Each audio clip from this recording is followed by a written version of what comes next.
And welcome back to Change Yourself, Change the World. Time for another episode X. Back here with the homies Ahmed and Corey, and we about to get into business. Of course, Zelly is always in the picture too. That's the name of the dog. If you guys wondering, that's Zelly. So Yeah, that's my dog. She always wants to say hi to y'all. So yeah, check her out on Instagram too. Stoked to be here. Instagram on the description. Is that Zelly as in like the payment system? The payment system. No, I think that's Zell though. Oh yeah. You named the dog after a payment system. I'm gonna call my dog PayPal. It's actually her name is Zelly, like Lil Zealous. That's her name. Like my company name is Zealous Health and Fitness, so she's Little Zealous. Great idea. Random as fuck, but let's see where we go with this. Name your dogs corporation names and then create accounts on Instagram and become influencer and get sponsored by those same corporations. Don't tell the internet world these ideas. We need to talk about these in private, man. I don't want to raise dogs. I want to see this shit. Raising dogs is hard work, and that's a lot of love, and other people can do it. I don't know. That's kind of corporatism. Yo, you got to play the game. You got to play the game. Yeah. If you ain't playing the game, then yeah, right. You're gonna systemize having your dog and like raising animals and stuff like that. You know, might as well make money out of it. Somehow play this game. I would get that deal first. Yeah. Rather than giving them free advertising. A puppy. You can't just get the deal first, bro. You can just do it. Like, you don't have to actually get anybody's permission to do what I just said. No, I mean, rather than give them free advertising, tell the company, hey, what if I name my next pet after your company name? Shit, the companies might be listening right now and start doing this shit like themselves. Like, they might just create their own dogs with the names and then be like, well, this is Amazon, and today Amazon is whatever the fuck. It's gonna go on the fucking delivery with these other people. Like, I don't know. That would be great. That would be hilarious. Like, I see a ton of people doing that. Anyways, we're going off topic. On a different topic though, man, how about this day kind of sucks? I kind of miss Thailand for the fact that daylight savings wasn't a thing there. Yeah, what's up with like, why are we pretending time is a thing when we're literally moving it forward and backwards every half year? Like, and then you guys tell me this thing is a real thing when you're manipulating on your whatever the hell reason it was. Like, I feel like, didn't they say originally it's like an agricultural purposes, like longer days or certain things? Potentially, but can't they just wake up at 4 instead of 5? Honestly, what the fuck? No, I want to wake up at 5. I don't know, farmers, man. The problem is we have a 9-to-5 society. That is exactly the problem. Well, and yeah, it might also be like time-wise, like noise constraints and stuff like that, or what have you. I don't think they had noise constraints when they invented it. Right, but now we have a bunch of complainers. But what does that have to do with? Yeah, I think isn't it because of the leap year thing, or is that? No, that's different. We get another day because leap year. Yeah, but like daylight savings time is. Oh no, daylight savings is totally different. Okay, right? Yeah, completely different. Yeah, but I feel like it doesn't have to do with like winter being longer nights, blah blah blah. Whereas like summer, they try to like have longer days. It's very interesting. Yeah, it would be weird, actually not to have daylight savings time because darkness would just. I loved it. It was great. It was just like, oh shit, it's dark now. Okay, cool. It gets dark at 6. Fuck it. Like, literally, that's the only difference. And I didn't have daylight savings. Like you never had to worry about that. It was the same all year round. Yeah. We just like fuckery here. They shouldn't change time itself. They should just change the schedule of everything else. Yeah. Like, okay, so I think one of the reasons is because of school. Okay, just push school back 1 hour and push school forward 1 hour. Yeah. Like, don't push the time itself. It doesn't make any sense. But again, we live in a 9-to-5 society. And schooling I think it's just a way. I'm making shit up, but no, this is probably true. I think it's just a way to get parents into the factories and kids into other factories, because we're lining up in the same schedule. And I've told this to my other students when I was teaching in Thailand at a university. You go to school, you have lunch, you go home, you eat dinner, you go to sleep. It's the same thing as when you wake up, you go to work, you eat lunch, you work, you go home, you eat, you go to sleep.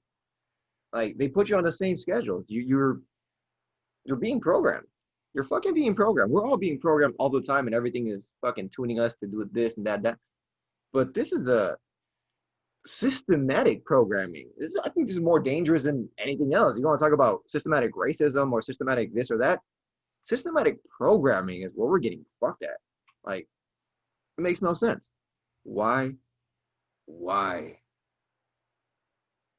That's a deep insight. Yeah. This, yeah, they just want us to kind of accept that that's the normal, and that's like the best way of life. Right. So 9 to 5. If people started moving it around back and forth, they'd be like, oh, we can be a little flexible, and that's just a foot in the door for all sorts of flexible that the big government won't like. Yeah, I mean, that was back in when they had factories. Now, adult life is a little different than it was back then. And a lot of people are primitive right now. A lot of people are working from home. Shit, I'm working from home. I need to get another work from home job too. But they're there, and that's it's much more available now than it was 20 years ago, 30 years ago, 50 years ago, 60 years ago, when they basically invented the education system, 60 or 70 years ago. So adult life has changed, school life has not. And this is what I think one of the, I guess, silver linings of the COVID pandemic and putting everything in lockdowns was it showed the flaws in that you don't need to send your kids to people like schools with thousands and thousands of kids. You don't have to. It was proved. Everybody was forced to not do that. And it worked shittily, but I don't know how much better is the education system right now. Yeah, there was a good talk by Corbett on the Corbett report about that, where he like weighs out the pros and cons and how this could lead to even more systematized. On the bad side, it could lead to even more systematized education, where you just have this curriculum and you're just like hooked into this machine. You know, you don't have this all the other dimensions of learning and the socializing that we would normally have. But then I think on the bright side, like you're saying, yeah, one of the things I think is that you have to kind of, with this remote education, you kind of have to teach yourself, and that forces you to kind of do a little more critical thinking. But this is great, because this will teach kids to teach themselves. And to be honest, like we were talking about another podcast, I paid attention in class. Why? Because I realized if I pay attention in class right now, I can go home and play video games because I'll understand what the hell this is all about. So I paid attention in class. I did the work at school, and we literally, I think it was like 30% homework, 70% video games for me, like in a ratio of what I did between like in my teen years. So it worked out really good. Pay attention when they're trying to make you like focus, learn on your own self, read the damn book. The teacher's not going to read the book for you. It doesn't make sense, teacher, to read the damn book. Books are great. They have tons of information. Videos are a little bit less detailed and they go a little bit faster. Books make you process things in a more analytical manner than just viewing something. Listening, I'm actually, I learn by listening. I retain a lot of information that way. So that was easy for me. Know your learning style too. That's exactly, like, I know my learning styles. I know how I learn best. And that makes sense. You're more of an auditory learner? Well, I'm all three. I can be all three. I was going to bring in the kinesthetic right now as well. Because I have this tick. Every time I'm in school, I'm reading or I'm researching, I move something, my leg is moving, like I have to, something's moving. I'm squeezing something, like a fidget spinner kind of thing. That works.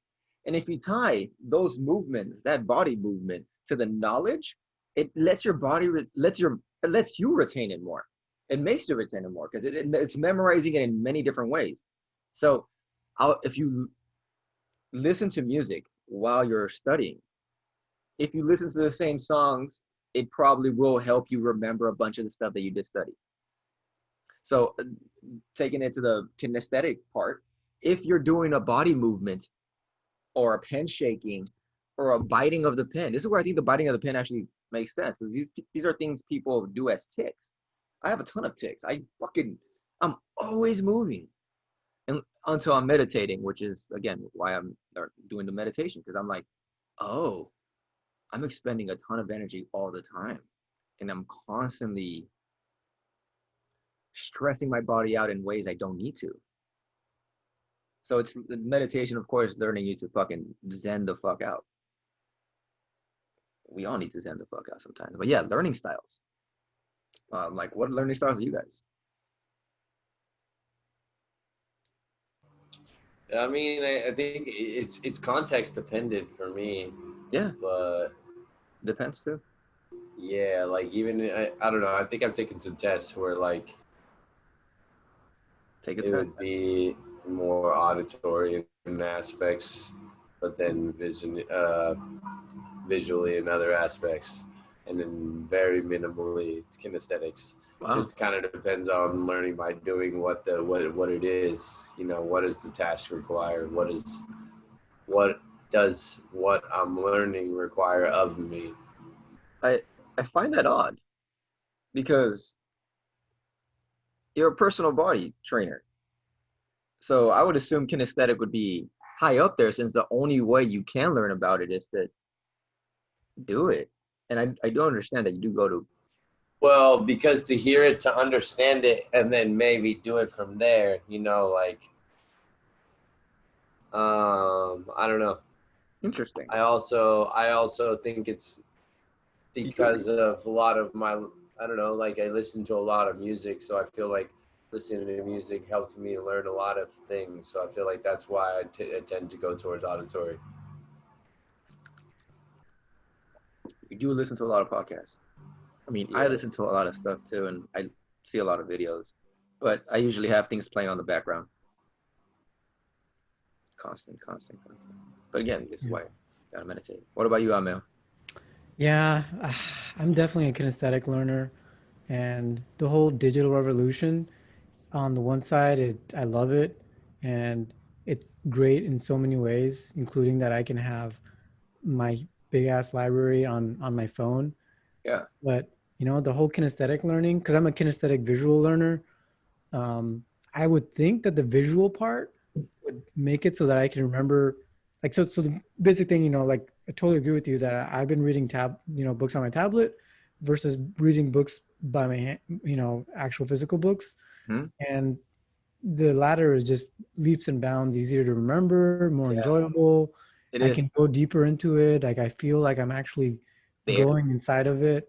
And but there was this interesting post by Asceticus that was going into it, and they were definitely on the side that we have to stop reading things on, not we have to stop, but we have to do deep reading on physical copies, because their explanation was that it's because there's so many neurological distractions tied to that device that you're using. So like reading on a computer, the reason we can't focus, or reading on your phone, or reading how to focus, because you're normally used to getting your dopamine hits from it, and you don't really get much dopamine hits from reading long. It's because of your previous conditioning or your current conditioning with the said thing that you're using to try to do what you're doing. Yeah. Well, it's a pretty good analysis right there. So I have to complete that experiment. Like, I have to read on my Nook, which doesn't have all those distractions. So I found that I do get like a little bit more focus, and able to read more because it's more plain there. I will say this: I learned better like visually reading on a physical book than I do auditory listening on Audible and stuff like that. Even though I do both. Well, I actually can learn by listening, and reading is the same. I love reading books. Like, fuck, my favorite topic is science fiction. Like, this is basically the only books I really buy. And fucking, they take me there. They take me to realms. Whereas I'm reading here online, and they seem to be more just like words. They're just, yeah, they're not as powerful for sure. So what if we can make a book that could change to whatever thing you want? So it'd still be digital, but it could be like a digital analog mix of books. So it'd be a hard copy, but it'd be so fine that you can feel like the texture of something. Like we can make it hemp paper so it can make it last a long time. But if you have like a translucent screen, that would change. And you can have this shit be like hundreds of pages. Actually, no, it don't have to be like 20 pages. Because then you can close it, open it back up, and like start reading again from where you like left off. So it doesn't have to be that big. Yeah, the Paperwhite has that. It imitates like the texture. What's Paperwhite? The Kindle Paperwhite, like it has like a texture when you're flipping it. It like has like this, more grainy texture. So, updated idea, just put hemp on top of that. Yeah. The only reason I'm against that is just like you're fighting technology with technology, where I think this is at the root a neurological issue. And I think we have to the changes within. It's not something external. We have to reduce our dopamine hits and control the amount of dopamine exposure that we get, and meditate, and just make ourselves so that we can focus no matter what. Because when I was in sixth grade and I was reading all these articles and I was reading these books on the computer, I had a lot slower internet and I was just diving in still.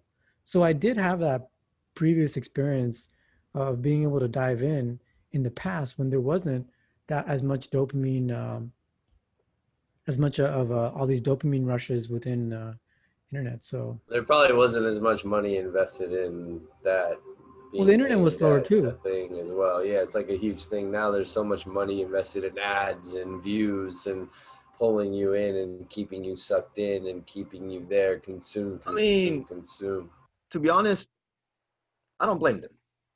I fucking agree.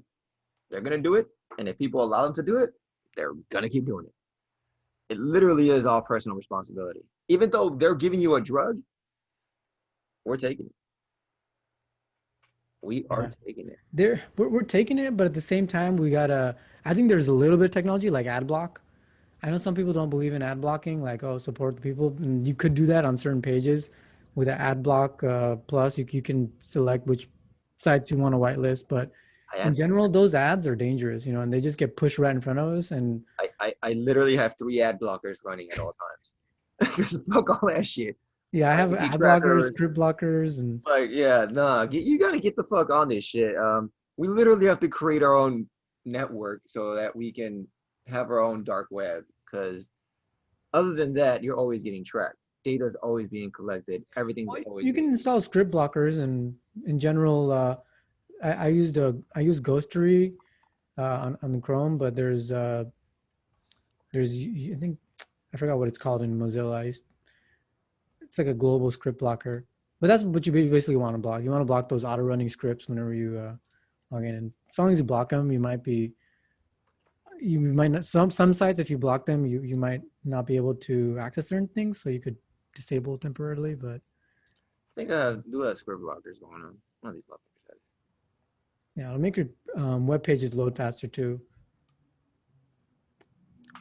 But yeah, we were going to talk about this whole ballot that we got in the mail recently, huh? We went crazy off. Yeah, I thought we were going to start off with that, but yeah, I guess not. Learning style. That wasn't bad. That's not a bad. It's a good way to get things going. But all right, start off, man. I don't know where we're going. I forgot the question I asked you. Yeah, I'm gonna write this other topic I wanted to talk about with you guys, the MBTI, but we'll talk about that another time. Diversity is the enemy of the globalized big government. Oh, we were talking about having an international passport, like a human being passport or like humanity card. Because, come on, like getting tracked through all these different ways and all these different figures, like, can we all just get tracked through one thing? Literally, I mean, if they want to find you, they're going to find you. They have access to all the information. Yeah, convenience is the bane of freedom. You can blockchain this shit, bro. We can have ultimate security and freedom, but like to what point? Because like what, 50% of the fucking internet is porn? Like more? Yeah. Video after video after video after video after, like, it piles up. So I get it. It's decentralized, but the fear of the thing they might do is already something they do.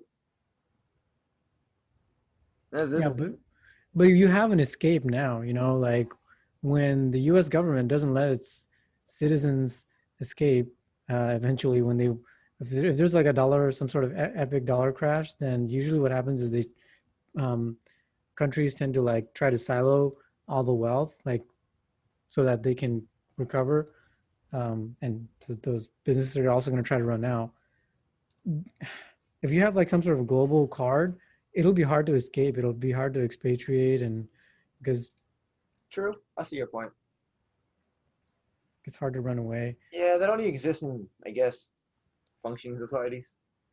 Yeah, and like if you look at nature, like nature is very diverse. Like biodiversity, True. it's so pivotal. Like it's randomly pivotal. Like one little how do you prove that you are you? Can affect the whole ecosystem. How do you prove that you are you? And do you have to prove that you are you? You gotta prove it to just that local authority, you know, that be as local as makes sense to without it. So what about this? It is local. I don't understand why the federal powers have so much power over individual citizens, and why there's so much taxation on individual citizens, whereas individual citizens aren't really the ones getting the profit from creating wealth. I mean, they're getting jobs and they're getting salaries and doing these things. So there's, yes, they're getting, that's the profit of them doing that stuff. They're surviving. But let's be real. Stockholders, CEOs, those kinds of people are disproportionately paid. Okay, disproportionately is a higher, not a good word. They're paid a shit ton more than the other people. So there's obviously someone profits more. Not arguing against this. I'm just saying that's what it is. So forget that. Let's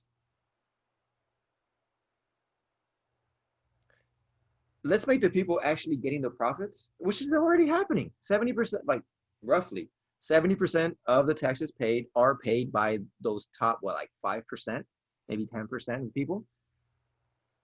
They are paying a higher amount of taxes. They are paying more money, even though they're paying less percentage, 15%. $30 billion of taxes is still a lot of money. And I'm just going crazy numbers for a company, but why are the individual people getting charged taxes? Like, why are we being charged federally, statewide, and locally when this is a very new system, to be honest, a couple hundred years old. Serfs paid homage to the lords, which then paid homage to the kings. Now the kings take the serfs and the lords' money. You see what I'm saying? Yeah, I'm pretty sure they took some money out of the lords too before. But yeah, taxation without representation. It's fun. Yeah. Why aren't we represented? We need to change these kind of ways we see politics. We need to change how we voice our opinions. Going on the street, marching, is not as powerful as showing the numbers on an actual fucking vote. Has there ever been a time when 300 million Americans, let's say, I don't know, 16 and up or whatever, voted on one thing at the same time? Have you ever had a big ass poll of that magnitude? No. And we only have those sparingly at once in a while. Like, we need to get real with the power we need to have. We need to show. I'm not saying, okay, it's majority rules. That's not the point. The point is we need to see the figures. Humanity and society needs to see the figures of actually how people viewing things.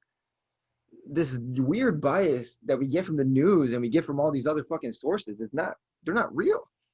They're opinions on something they read. We need to see actual numbers.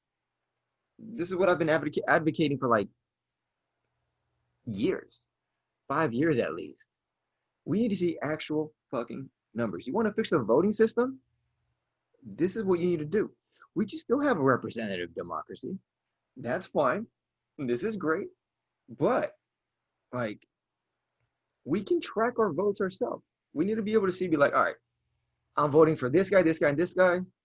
And then up to the date of the election, we should be able to change our vote. What is this nonsense that is like, if you vote once, you will never be allowed to vote again, even if the election's not even over? Like, what is this nonsense?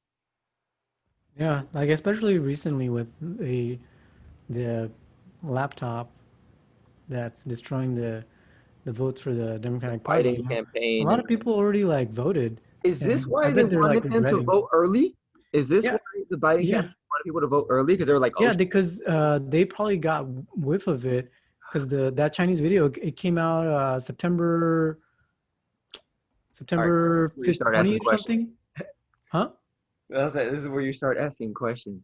Yeah, it came out September 20ish, and they probably, but to us mainstream people, we got whiff of it in like October 10ish.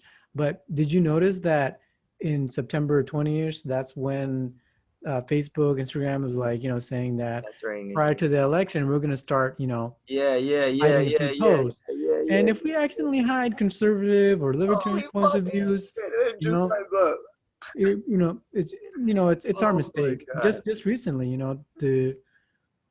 Twitter and Democrat. I mean, like they never block any Democrat points of views, but like they're so super left, and then all they do after they accidentally, quote unquote, block conservative viewpoints is say that, oh, it was a mistake, sorry, we'll put it back up right now. That's pretty much what's been going on in the news this past week. Yeah, it's insane. It's insane. Yeah.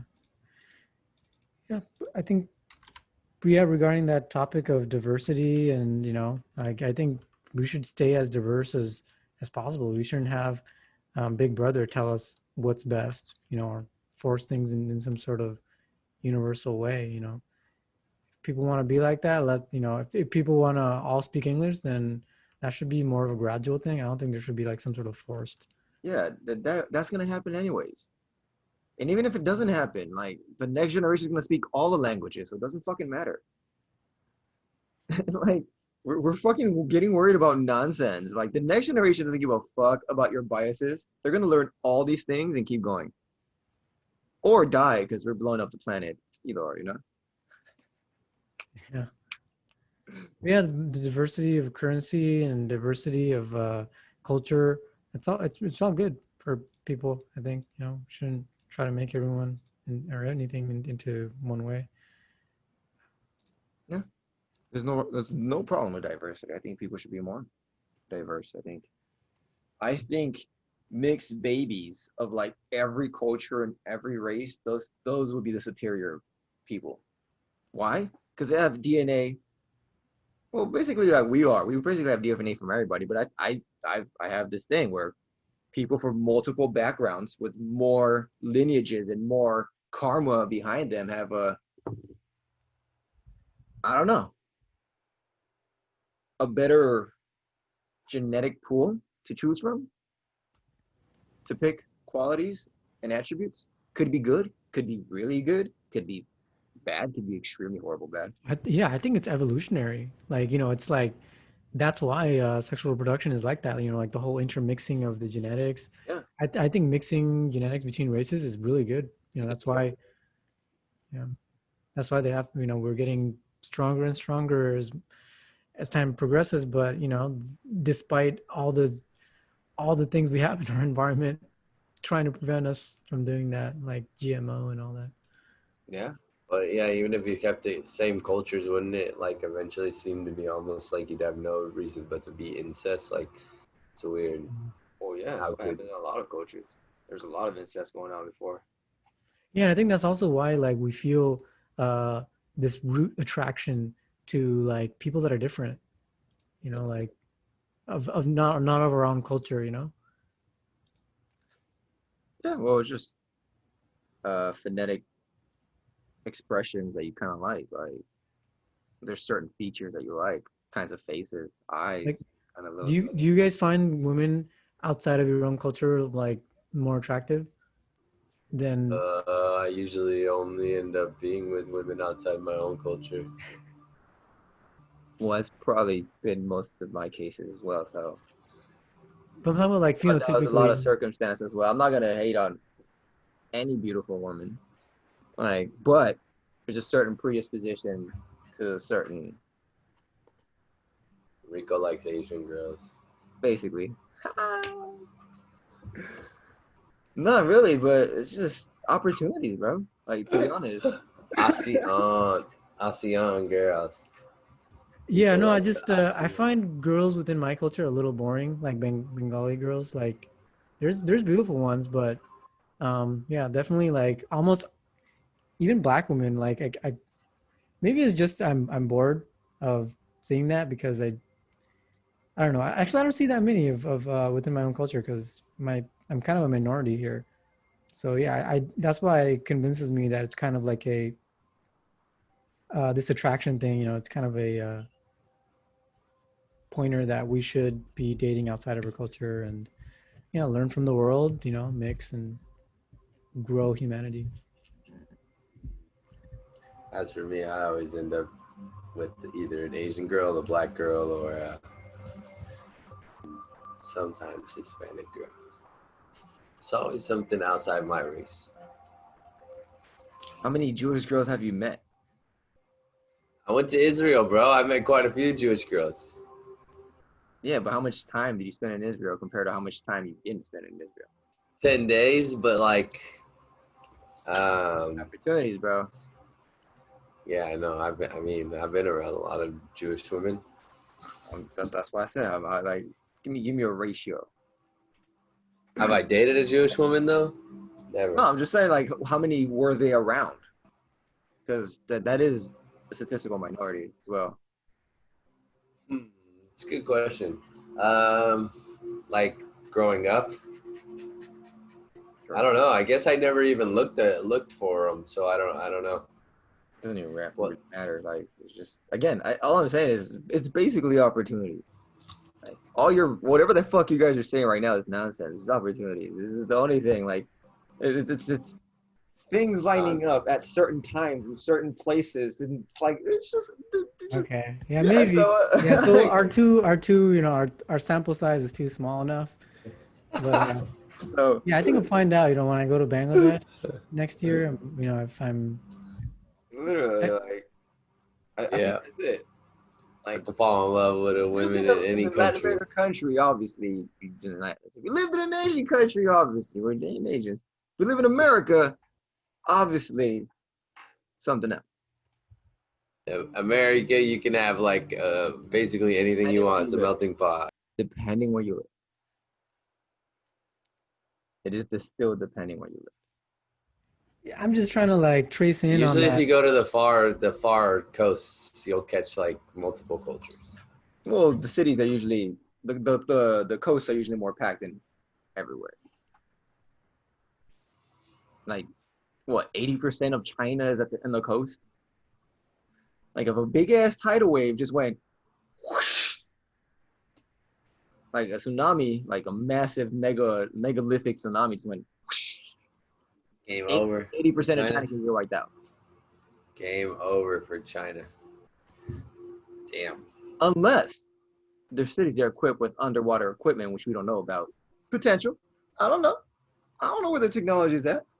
I don't trust anything we've been told by anybody. So they have a lot of power, they have a lot of money, they have a lot of resources, and they don't tell anybody shit that they don't want things. They leaks. I have a feeling leaks are harder to get out from China than they are in the USA. Just a little bit of Speaking feeling. of China, I was reading this article on Zero Hedge this morning. Is China an existential threat to America? Yeah. And they talk about like 4 different subjects here, how China's spreading disease, how they're meddling in the US elections, you know, through Biden and stuff. What's subversion of the United States? What does that mean? I think it might be talking about like industrially subversion. So they're taking our jobs? I mean, they're not taking our jobs. They're just offering better terms. Oh, actually, I think they're talking about TikTok here, weaponized propaganda. It's kind of like the second reason that they said. Come on, Here. man. Like, propaganda is. Why do people buy into propaganda? I don't get it. I don't buy into anybody's shit. I think we should all be super libertarian and be independent as fuck and freedom. But well, it's been studied though. I mean, you can't really get away from that. Some people can rise above it, but it doesn't mean that there's not a vast majority that are going to buy into propaganda. Why? They're not critical thinkers. That's why. What the fuck is groupthink? What is this nonsense called groupthink? What is this nonsense? I'm all for collectives. Because I've been calling a lot of things collectives, but then I've been listening to shit, and everything collective wise seems to be goes to shit. So it's not a collective society, it's a collective economy. Yeah, that's actually a better name, a collective economy. Because we should be individuals with freedom, but our economy should be tied to one another, because that would literally even out the playing field. And when I say when you benefit, I benefit too, it doesn't mean we benefit the same. If you did something, you disproportionately benefit way more than I did. But whatever the hell you make, whatever you're going to create, goes back into the collective, which is the United States. I don't understand why we get charged taxes, and why don't we just go into business with the United States? 20% tax across the board, flat, but easier access to industry, easier access to logistics, easier access to you creating your brand and doing your thing and doing all this stuff. Centralized, decentralized logistics, where you could create a logistics company that just takes care of organizing, but doesn't actually have to focus on the individual businesses. So individual business owners could own something in the community, but still be part of a more bigger network. We can be a collective of independence. I'm gonna start writing this shit down. Collective of independence in a collective economy. That's what we need to do. I think they're just talking about free market economy, man, like in a different way with different words. That's pretty much. A free market economy is not a collective economy.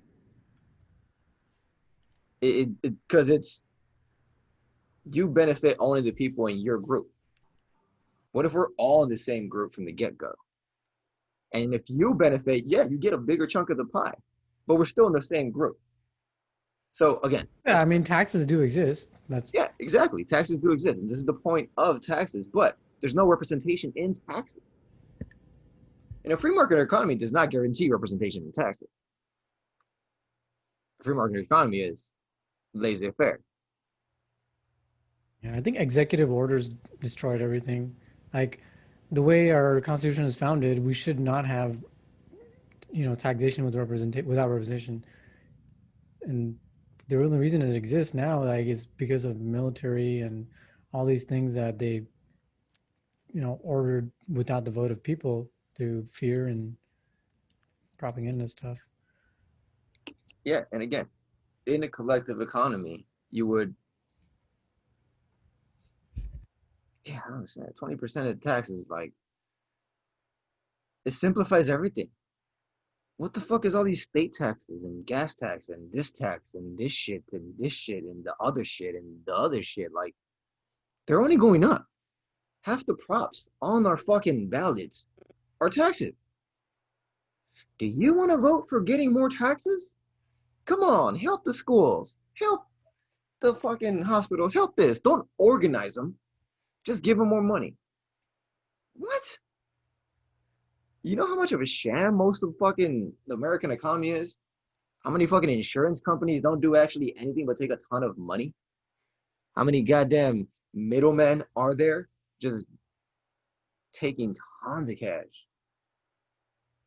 Like, we don't need this. Yeah, I know a lot of medical providers that don't even offer insurance because they don't even want to have to deal with the hassle of having to chase down the insurance company for the money. Like, this is all a big old scam. By the way, are we going to talk about the propositions at all? All right, let's bring them up. I'm getting on my rants because, like, I just took this tincture and it's fucking bomb. We're almost an hour and a half in, though. Oh, damn. Yeah, we went. All right. Proposition time. Let's do it. Just go to my fucking video, the Rico verse on YouTube, or recap. Vote no on everything except for What, the Uber and the Lyft proposition? 22. Yeah, 22.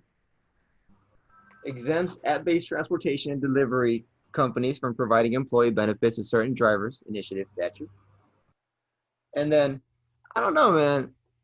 On number 20, yes and no. What are you guys thinking on that one?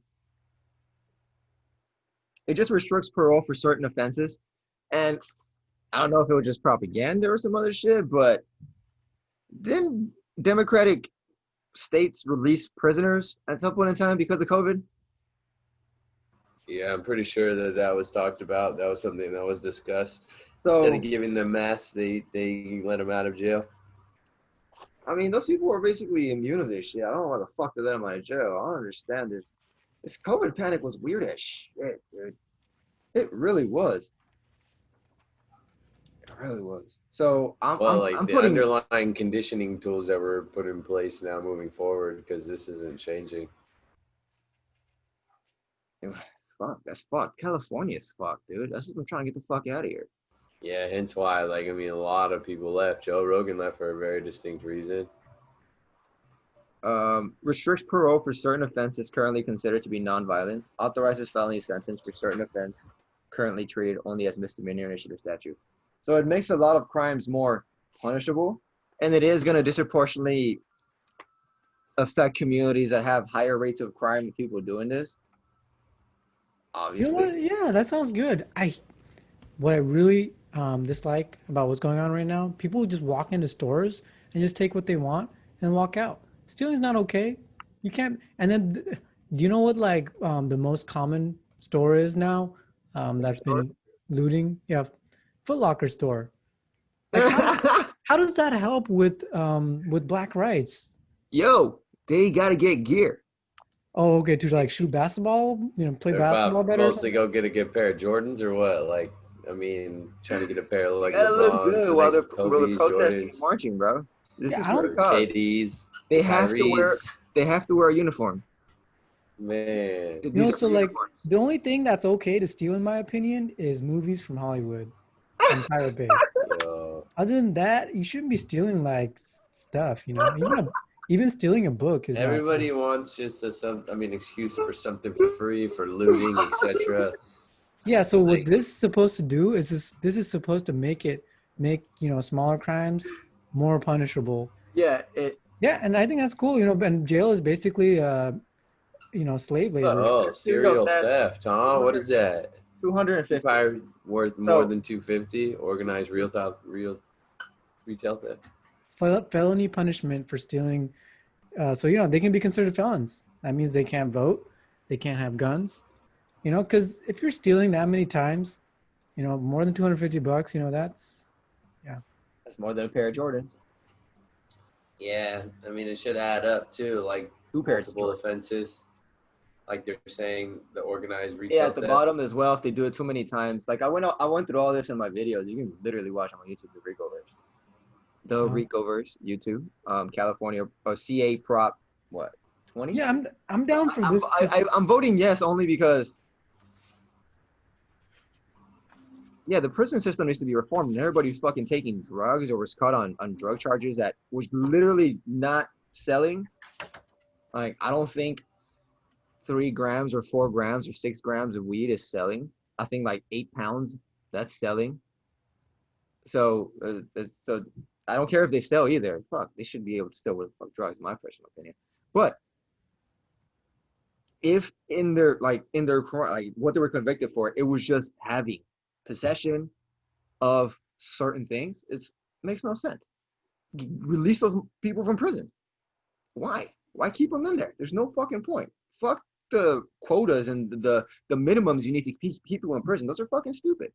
Private prisons could work if they weren't so fucking evil. Does this actually help those people out? You can actually help people out at the same time. I don't understand where the fuck this money disappears to. Like, it makes no sense. Like, minimums for prisons is fucking stupid, and we do need to change that shit. But, okay, so what this will do is this will make things that are actual crimes like date rape, assault, and violence, and actually make those considered as violent crimes, and it would make things that don't have a victim, like selling drugs and stuff. Would it make? I can't see anything here talking about that. I went through that full list of all the crimes they have in my video because it's on Ballotpedia. This is the stuff you should be searching on Ballotpedia, bro. Okay. Yeah. But is it gonna make it like less punishable, like selling drugs? No. Those aren't violent crimes. This is violent crime. No, so it's gonna make it less punishable, right? No, it doesn't change that. So just leave. Oh, okay. So actually, it keeps that the same. Okay, yeah. Some other stuff. Okay, cool. I thought I had to change my vote here. I hate how they make it pinned, because I can't really change my answers. But yeah, 20 and 22 is the only ones that really like you got to think about. Everything else is just like 21. 22, right? The one with the Uber? 22 exempts app-based transportation and delivery companies providing employee benefits to certain drivers. Yeah, I mean, you're not supposed to. These companies run on independent contractors, and now the companies have actually offered these independent contractors, to me, they're kickbacks. Like, honestly, you're working at that job, that was the hourly thing, like that was, and the tips, that seemed like it. Now the company wants to give you some stuff and options and helps you with some like insurance. I think, I don't know.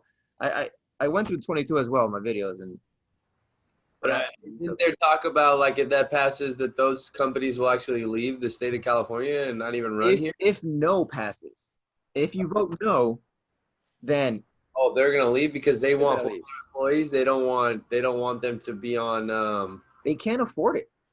Really? You can't afford to suddenly put 10,000 people on 40-hour, like 30-hour, like full-time employee like thing. They're forcing these companies to hire people full-time. This is not how independent contractors are supposed to be. They're forcing minimum amounts of hour work kind of thing, like in other places.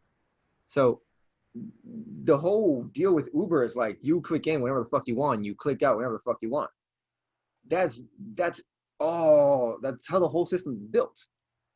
And if you force these companies to force these people to get jobs, a lot of people won't be able to do it because they conflict with other things as well. They got other shit. People doing these things a lot of them aren't doing it full time. Yeah, they're mostly for side hustle. A lot of them are. And they're still getting benefits and they're still getting the money. And now they're going to get more benefits. Like, these companies have actually given them more money. They spent like $100 million in this campaign, bro. Like, baller money on this shit. But they're actually giving the drivers more things with these independent contract like rules. Like if they meet minimums, they can get this, and if they meet like they're giving them options, and I'm like, well, it's fucking. To me, that's actually pretty nice of them. The other people call them like oh my gosh, they're half-assed and blah blah blah blah, and I'm like, to me, they're fucking kickbacks of doing a fucking part-time job, like bonus options kind of shit. I'm like, why not? So yeah, that 20 and 22, I would vote yes. Everything else is no. So if we want to go through them, we can go through them. Love it. Yeah, I think the other one, you have your other video. We don't want to repeat it, but that's the key things here. Just to summarize, everything else, I in my opinion, should vote no. Corey, you want to go through them? Go through all of them? Yeah, like 14. Yeah, why not? Why don't you express, like, why don't we just explain what each of them are out loud and be like, why we're voting no? For sure. Let's do it. So that way other people understand what your reasoning behind that is. All right. So it's going to be recap number whatever it is. So authorizes bonds continuing stem cell research initiative statute. Wait for you to put it out there too, though. You know what I mean? If people are going to listen to this, if they didn't listen to your YouTube and they didn't watch your Instagram. Well, we're spreading it everywhere. Yep. Repetition, yo. You got to get your reps in and everything is what I learned. I feel like a drone already. I love it. So authorizes $5.5 billion in state bonds for stem cell and other medical research, including training, research facility construction, administrative costs. Dedicates $1.5 billion to brain-related diseases, appropriate general fund monies for repayment, expands related programs, fiscal impact, increases state costs to repay bonds estimated about $260 million per year over the next roughly 30 years. So, in short, $5.5 billion into basically grants. Yes, the California government gets into debt, which is why I'm voting no. My personal opinion, this is the main reason I'm voting no, just because I don't believe the California government should get into more debt at this point in time. I understand it's for a just cause, but $5.5 billion sounds like a perfect opportunity zone program to me.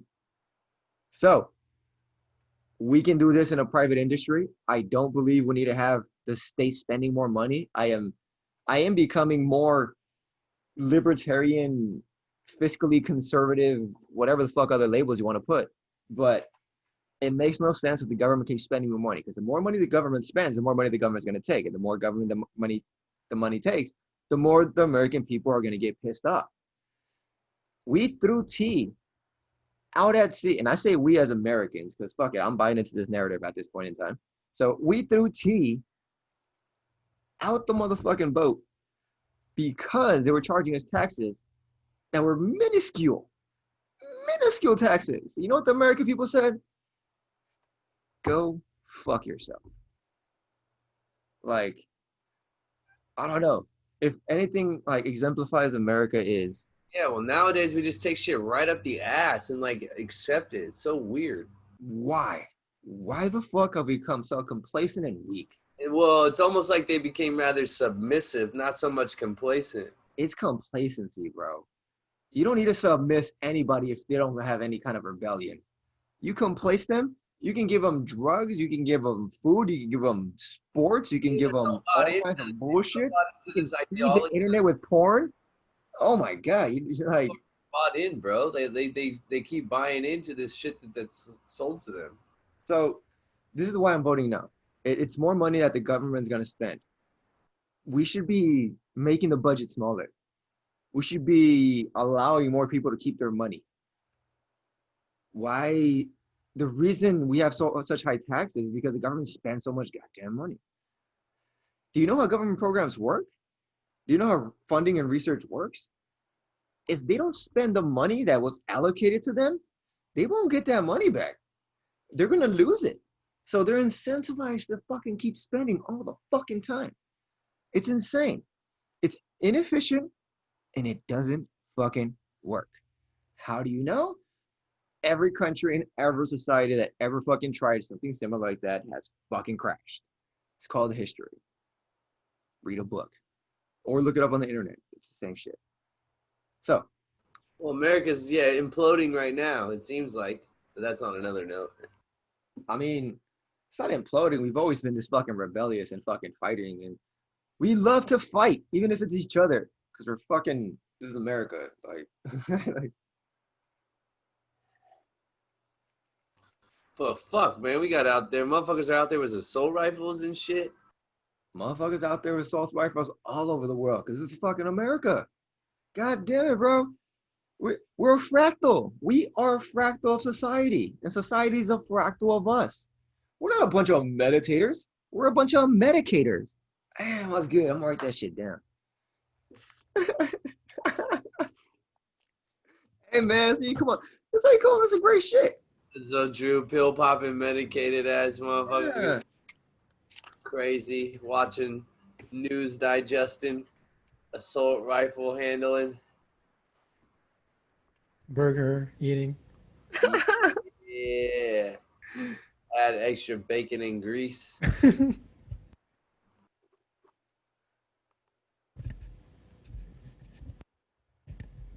Yeah, I hope that somehow we are changing some of those things. Some of us are. I think the entertainment industry, that's one bad thing that, sports and entertainment, and I think that's really getting diminished out of our consciousness. Yeah, and independent sources of entertainment, to be honest. This podcast. Yeah, we're part of the problem, and I'm part of you, a part of this fucking problem. What's good? Why are we part of the problem? Because we're part of the problem called not functioning into like being a cognitive machine. Like we are a bug in the system. Critical thinkers are not the majority. We are a bug in the system.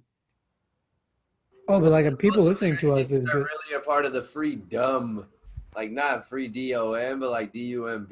You know, that's where they're really a part of. No, I'm just kidding. I don't mean to trash talk people, but you're right though. Critical thinkers are amongst the very far and few. I mean, there's a lot of people getting wrapped up in. I can't even say it. Irrational, illogical, fallacious arguments, meaning a bunch of fucking lies. And there's a lot of people getting wrapped up in truth, just spun so hard, so they hold shit so tight. Again, we're a bunch of medicators, not meditators. Or I said it backwards. But it's the same concept. We're not a bunch of meditators. We overreact. Well, emotional. We overreact. We hold on to these overreactions. And we hold on to them. And we hold on to them. And even if we react appropriately, if we react appropriately to a traumatic event, that's okay. But if you hold on to this trauma, that will hurt you on later on in life. I'm not going to tell you to let it go, but if you hold on to trauma, it does hurt. So it should be a good option to try to figure out a way to let it go. There's a book called Body Keeps the Score, and it's talking about traumas, and you can tell by the title of the title. You can tell by the sound of the title that obviously those traumas are going to accumulate somewhere in the body. Right. Right. Exactly. Yeah, there's a lot of interesting books about that subject. What's it called? Psychosomatic disorders. I'm getting off topic. Oh, yeah. Tangent, gang. Back to proposition. Holy shit, dude. This is what happened. Yeah, psychosomatic propositions here. All right. Back to number 16, right? 16. We were at 15. Okay, so 15. Increase funding. Sounds great. Increase funding sources for public schools, community colleges, and local government services by changing tax assessment of commercial and industrial property. Initiative Constitutional Amendment. So they're going to change something in the Constitutional Amendment. So it's going to change our tax code, right? And taxes such properties based on current market value. Keyword, current market value. Increase instead of purchase price. Fiscal impact. Increase property taxes on commercial properties worth more than $3 million, providing $6.5 billion to $11.5 billion in new funding to local government and schools. All right. What the hell does this mean?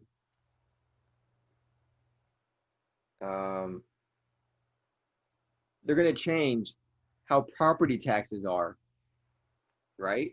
In California, so that instead of paying the purchase price when you transfer it to your family, like an what's it called? What the fuck? Not a real estate deal. What the hell is it called? Like a will. Like when you leave it to your child and they get it and it becomes their property, they still have to pay property taxes. And instead of paying property taxes on the price that you bought it for, they're paying property taxes on the price that it's worth right now. So if you bought it $100,000 and now it's worth $1.2 million, they're not paying property taxes on $100,000. They're paying property taxes on $1.2 million.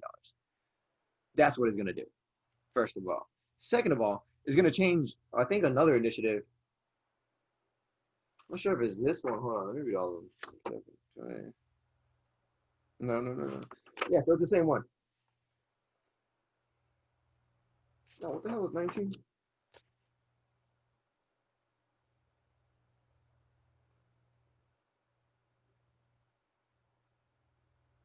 Oh, wait, no, that was the other one. Sorry, that was 19. 19 has another tax, I'm sorry. So this one is just, yeah, tax to such property as market value instead of purchase price. And then it's going to increase commercial property taxes. This is the important part, from my opinion, because commercial properties are not going to be worth $3 million or more. And in California, a commercial property worth $3 million or more isn't that rare. California has a lot of expensive real estate. You got to realize that.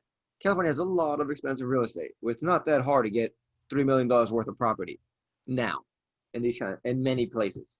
All right, so take that in mind. Providing $6.5 billion to $11.5 billion in new funding to local government and schools. Yeah, but every time you have an increase in tax, you have an increase in prices. So we're just gonna have to keep paying more for all that shit. That's the end result. Yay, the schools get more money and we put it into a system that doesn't work and we pay more money. Yay! Let's all celebrate that. No, let's not. Let's reorganize the education system. They already get fucking billions. I don't give a shit. If you're not organizing an education system on $100 billion, your fucking administration is not, I was gonna say garbage. It's garbage. $100 billion is a ton of fucking money to organize what? What? How many teachers? 100,000 teachers? Let's say 100,000 teachers. That's all right. Sounds about right, right? Yeah.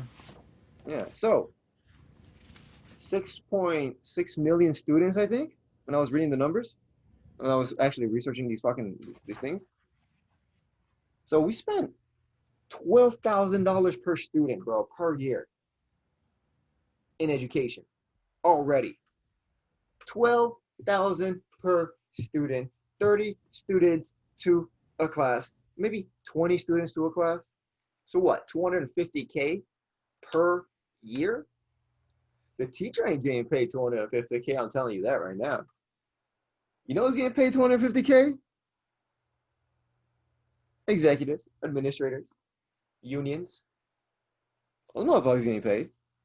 Well, there's some cost too, right? I think and if it can't be that much. If you go to Ballotpedia, you're gonna see who's endorsing all these things, and it's the unions. Of course they're gonna endorse this fucking things. You're all gonna get paid. We all gonna get more money. The teachers probably ain't gonna get that much money. And increased funding does not mean increase like a better education. Has been proven. You can have a shitty fucking budget with a very good teacher being very influential on students, and 20 students is still a lot. In my opinion, classes should be no more than 8 people. Maybe 9 to keep it odd. Like that should be the max. Max. Why? Attention, energy, literally. The more energy you pour into a student, the more they learn. That's how it fucking works. You divide it by all these fucking people? Nah, man, like there used to be times when I was teaching 35 students in a 55-minute class. A minute per student? No, can't do that. So you have to separate them and get them to interact with each other so that I can go to them in groups and spend 3 or 4 or 5 minutes with each group and get them in that kind of environment. And it helped me a lot because I'm just fucking, I don't want to talk to one person at a time doing this thing. That's not how you pay attention to people. Now it's gonna work the same and through Zoom and shit. That's classes are getting, yeah, it's insane. It's too many students.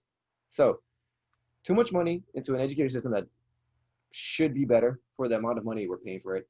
$250,000. Okay, yeah, $250K per class. That's a lot of money. We're not even going to school no more. Kids aren't even going to school no more. Property taxes on school. I don't have property taxes. Who's getting that money? Who's getting that money?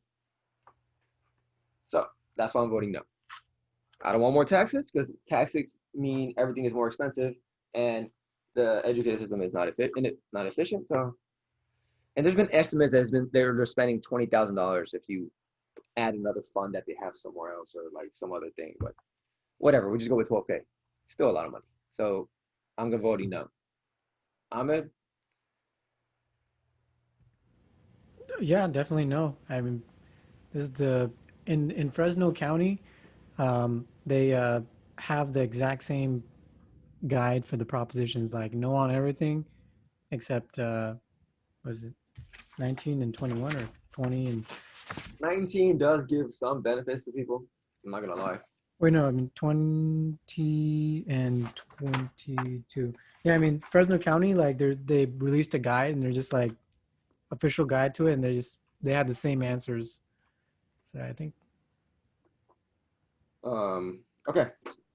Corey, want to get your voice in or you good? Go on. I'm good. Move on. Good. Sally's tripping. All right, 16. Zelly's like, what the hell are these propositions? Get out taxes. Fuck all this. Yeah. So allows diversity as a factor in public employment, education, and contracting decisions, legislative constitutional amendment. Permits government decision-making policies to consider race, sex, color, ethnicity, or national origin in order to address diversity by repealing constitutional provision prohibiting such policies. Fiscal impact. No direct fiscal impact on state and local entities. The effects of the measure depend on the future choices of the state and local government entities and are highly uncertain. So, do you want your government to be racist or not? This is the question. It's more than racist because it's also sexist, ethnicist, colorist, nationalist. Like it legalizes discrimination in the public sector. I'm voting no. Yeah, I can't even believe that this was even on the ballot. But I guess the rationale behind it is that someone is gonna do it the right way, and they're gonna anti-discriminate, discrimination somehow. They're gonna fight hate with counter hate. Yeah. So instead of just affirmations and getting the community together to help people for jobs, and they're gonna do the complete opposite. And this could have like the complete opposite effect too. Even if they did it perfectly right, this could very likely. It's gonna disproportionately affect a ton of businesses. Reverse discrimination is discrimination. Reverse racism is racism. Yeah, I get the intentions. I understand it, but this seems to be another case for idiotic compassion. The way you guarantee people their rights and their freedoms is we make everyone more free. We make everything as decentralized and as ordered as possible so that there's more options and there's more freedom. So what this mean is yes, sometimes the teacher is going to be hired at the appropriate place, the right kind of teacher, but those kinds of things should be taken into consideration anyways, and they usually are because a majority of the, I'm assuming, a majority of the teachers that work at schools are a part of a majority of the population. Or are there more white teachers? I'm not really sure on that, and I don't think that's the problem to fix these kinds of issues.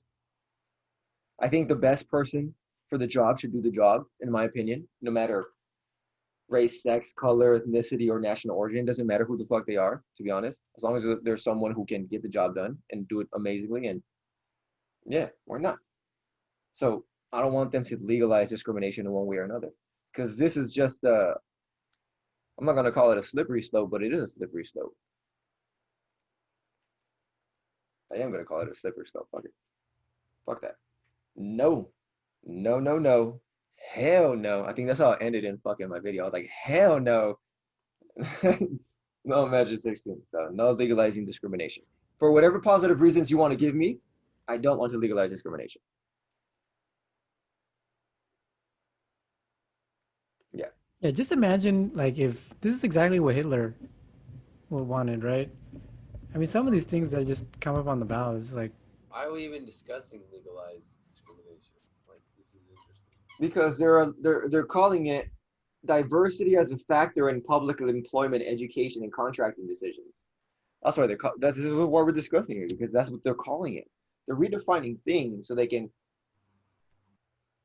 try to get things across. The red, they're, it's fucking. They're playing the English game, and I commend them for it. But no, no, no, no, no, no. Don't do it. Don't do it. well, I mean, they might um, help certain You minorities, might. Yeah. but is that fair to the majorities Oh, or everyone else? And is it fair to the rest of the people to have people that got their jobs if not through skill if but because of the color of their skin? I think watch, it's kind of cool. watch.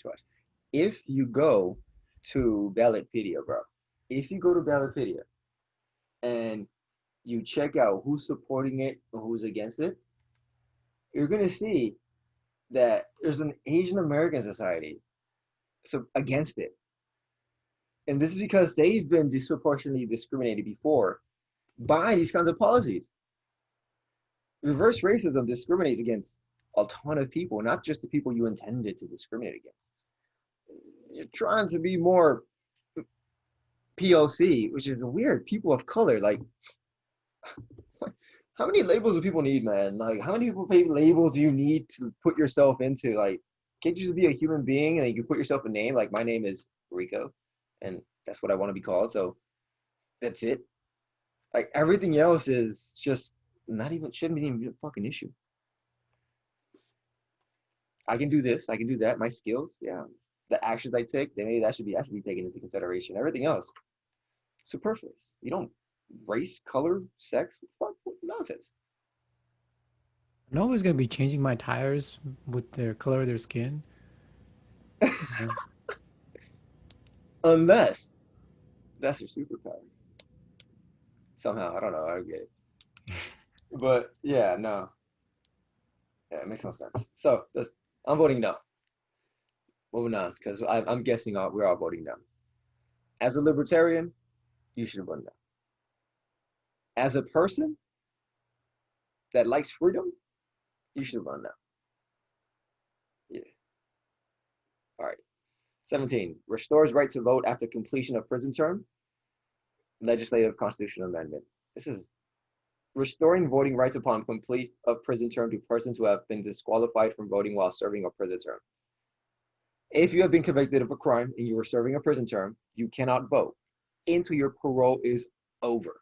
That's what it is in California. Until you get out and your parole is over, then you can vote. This is getting rid of no, allowing the people on parole to vote. You know the people that they just released from prison in those places, and then in the democratic states. Yeah, those people are allowed to vote now. You want that? Nah, I'm being very discriminatory there, but I'm sure it benefits some people. But I don't trust the movement and the initiatives and everything. And again, the Democratic Party is 1,000% for this. Democratic Party is 1,000% for 16. The Democratic Party is 1,000% for 15. The Democratic Party is 1,000% for, well, okay, I can't say 14, probably are, but 17 for sure. I mean, it's weird. The Republican Party is against it. Letting you know right now. It's funny, kind of funny. I was driving and I saw this fucking billboard, and it was for "Thank you LBPD, paid for Long Beach Republicans." I was like, what? Word. That was funny. That is good. That's good right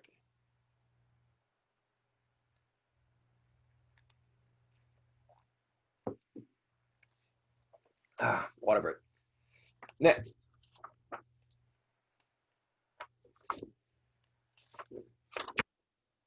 Another no. Oh wait, I don't. Corey, you got any problems with? I'm saying no because I don't just trust this, and I don't trust. Nah, I don't think so either. I mean, I would kind of go with the same thing for Ollie's. I mean, I personally can agree with that. Cool. Amen.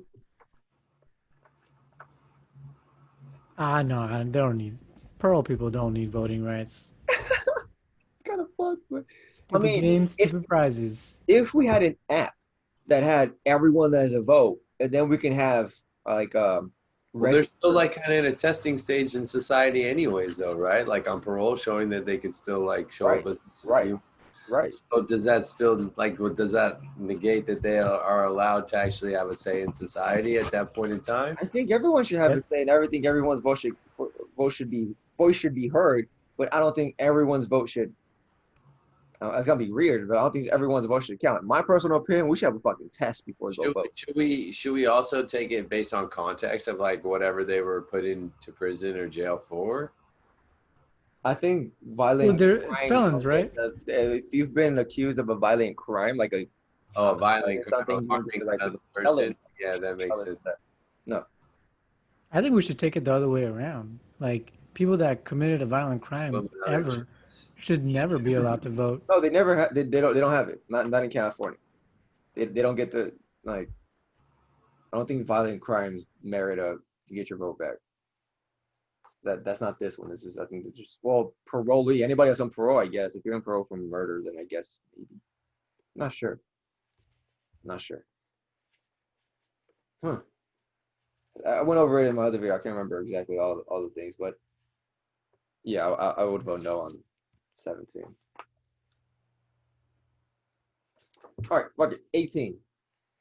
Amends California Constitution to permit 17-year-olds to vote in primary and special elections if they will turn 18 by the next general election and be otherwise eligible to vote. So allows 17-year-olds to vote in primary elections if they're going to be 18 by the election. That's it. And I say no. Why? We should be having a voting test, in my opinion. Somehow, some way, create a voting test. Like, if you can't pass this voting test, your voice isn't like, I don't know, authorized vote or like qualified voters. We should have total voters, and then we should have registered voters. Total voters is everyone. Registered voters is the people who are registered to vote, and qualified voters are the people whose votes actually count. They're not on parole and they're registered to vote, and they pass some kind of like critical thinking analysis of the things like that. Like I don't know, a 10-question test before you take the thing. Like, imagine you're taking it online and you have to take a 10-question thing and be like, oh man, I need to go read about them. Like, okay, give me an example of what those, like, give me like 1 or 2 questions that would be on that type of exam. how much more debt would California go if Proposition 15 passes?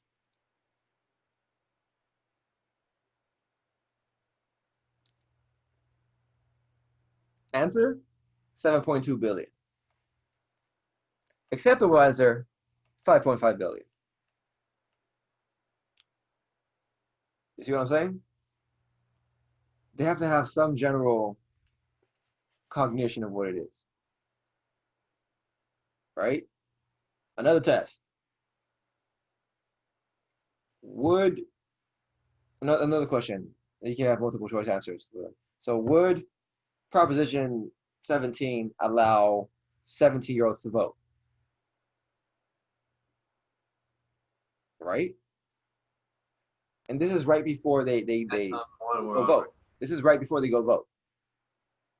This is before they get this on like I'm talking about a digital screen potential, what kind of test you would take. So before you get all these questions and shit, we'll give you a basic thing breakdown. Like we'll prompt you and be like, all right, do you know what you're gonna vote for? Okay, cool. And what would it separate? It would be like, well, people who understand what the fuck they're gonna vote for and people who don't. And it doesn't have to be that fucking hard. Just simple questions like that. Shit, you can make it open fucking book. I don't care. It doesn't matter. You're taking it online. Go cheat. Be smart. But it's gonna make you research. The point of the test is to make you fucking research, in my opinion. That would be the whole point of the test, is to make you research before you go actually affect legislation and policies and stuff like that. If you want to have a voice, get educated. Shit, educate yourself. Read. You can. Everything's online. Everything's online.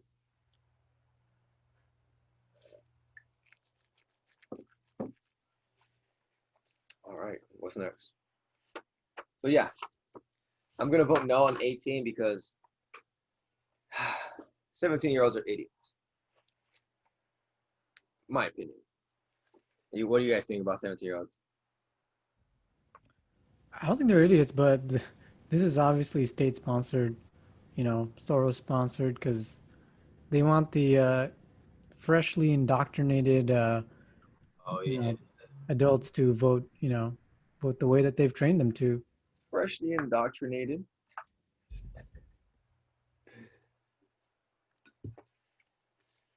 All right. So I'm going to say no.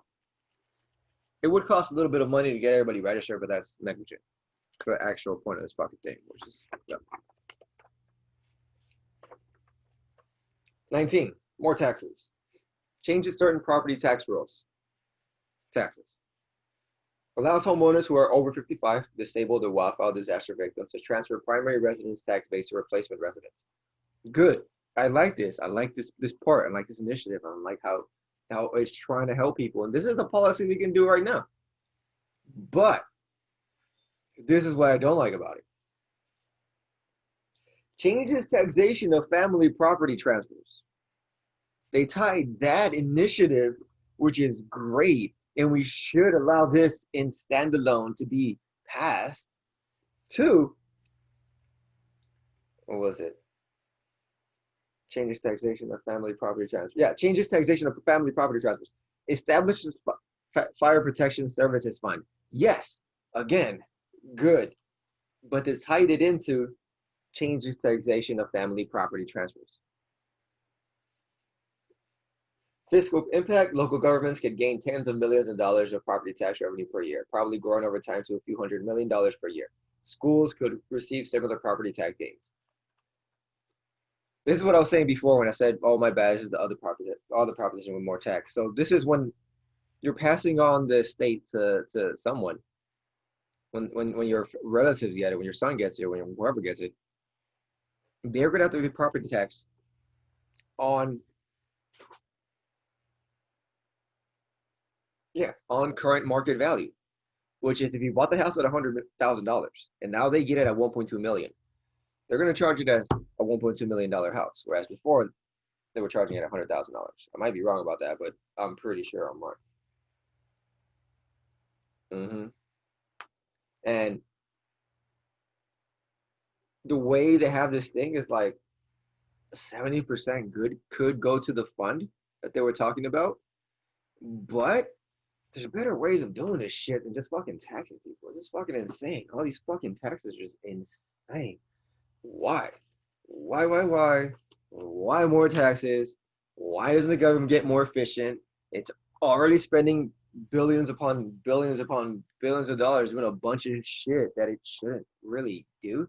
If the money the government spends was put into a private economy, I think everything would be a little bit more efficient. Only because companies like to make money and like to avoid cost, and governments like to get money and like to inflate cost. It's the basic of it. That's the basic of it. So yeah, 19? Nope. I'm sorry. The other things are great. Um, the fund should be established for the fire protection services. It's a great thing. We should do it. But we shouldn't start give more taxes. And it affects a certain amount of people. And yes, they might be a little bit on the wealthier side because, yeah, they're giving away tons of property and value. So estates worth $10 million would have to have a hefty ass fucking money. And if that person ain't got it, well, what the fuck is he gonna do? You have to sell a house? I mean, and then you're gonna tell me, oh, you feel sorry for him doing this because you have to sell a house to do. Yeah, bro, because it ain't your house. Your family didn't work for it their whole fucking lives to give it to their family. Collection of wealth, man. Like, it can't happen. You just have to work at it long enough. And you have to be smart about the money long enough. This is generational wealth. Yeah. Get your generations right. What the fuck? So yeah, I'm very pro freedom and anti-tax right now. So no more taxes. No. What are you guys' thoughts? I say fuck that. I wouldn't want to pay the fucking new tax rate on that shit. Hell no. Yeah, that's the only reason that I'm actually still in Cali. But I mean, this wouldn't affect me. But the California has a pretty decent property tax rate, surprisingly still.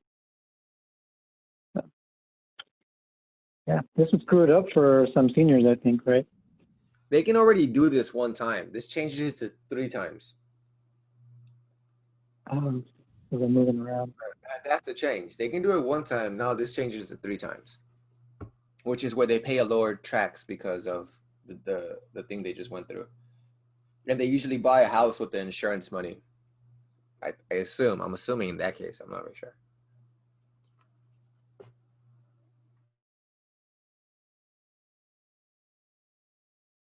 We good with that one? Yeah, I don't know what. Yep. Yeah, 19, no. No. No more taxes. So 20 is the one we were talking about before. Restricts parole for certain offenses currently considered to be non-violent. So the violent crime list, I don't feel like going through it right now. You can just check it out on my on my YouTube. The RICO verse, Prop 22. You can put CA Prop 22. I'm on there too. But the RICO verse is my channel, so you check that shit out. As well as, oh yeah, that's it. So restricts parole for certain offenses currently, authorizes felony sentence for certain offenses currently treated only as misdemeanors. And I went through that list as well. This is a pretty fucking long episode, to be honest. There's a long list of fucking crimes already. And I'm like, God damn, people do a bunch of shit. You don't get convicted. Okay, you do. Sometimes you do. Most of the times, you don't get convicted of a crime you didn't fucking do. Most of the times. Disproportionately amount. Disproportionately. All right? So, limits access to parole programs established for non-violent offenders who have completed the full term of their primary offense by eliminating eligibility for certain offenses. Certain things that were eliminated from parole. No, they're eliminating certain offenses from parole. So if you committed certain things, even if it's not your first crime, I said, if you already served your first crime thing, I guess that means your major one. I'm not even sure. I guess you do serve multiple sentences for different crimes. I guess that's how it works. It's like math. Your crimes add up, I guess, to time. It's fucking weird. Fucking invented this stupid system. Anyways. Yeah, no. Well, yeah. Fiscal impact, increased state and local correction court and law enforcement costs likely in tens of millions of dollars annually depending on implementation. So we were reading that list before, and it was a bunch of the theft.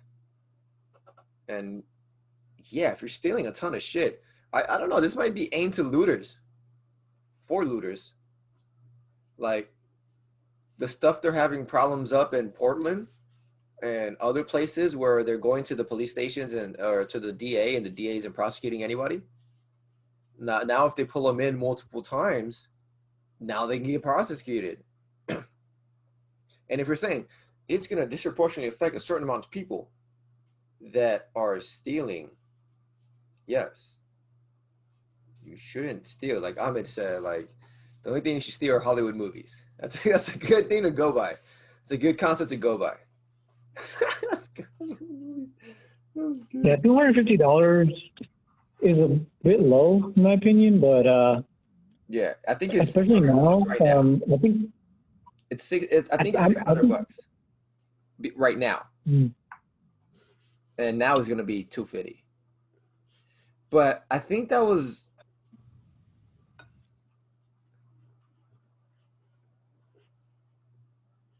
No, I think they got to be a little tighter on crime, now, especially because of lockdown and repercussions.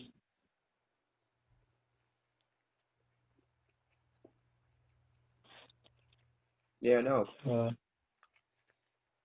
Crime is I don't know. I think it's a destruction of the family unit. And not even the dad not being in the house, but families not hanging out together no more. Not being close to each other, not living in the same property, not living in the same block. For thousands upon thousands upon thousands upon thousands of years, we have been wired to live with our relatives for forever. And now all of a sudden, everybody's fucking separate, distant, like all the strangers are around you. So we're extremely disconnected. Yeah, this is a fabricated life, right? Like go out, create your own life, meet somebody out there. It used to be like family oriented, like tribal, like community. Well, we used to live in tribes.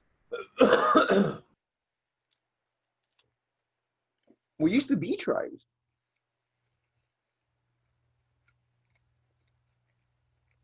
It's in our genes to be tribes.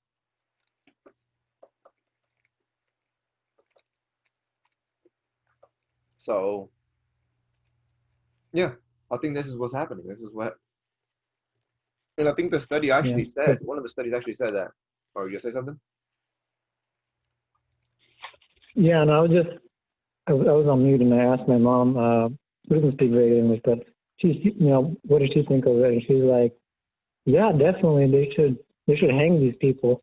Oh shit! All right, see, everyone is entitled to. They should hang these people.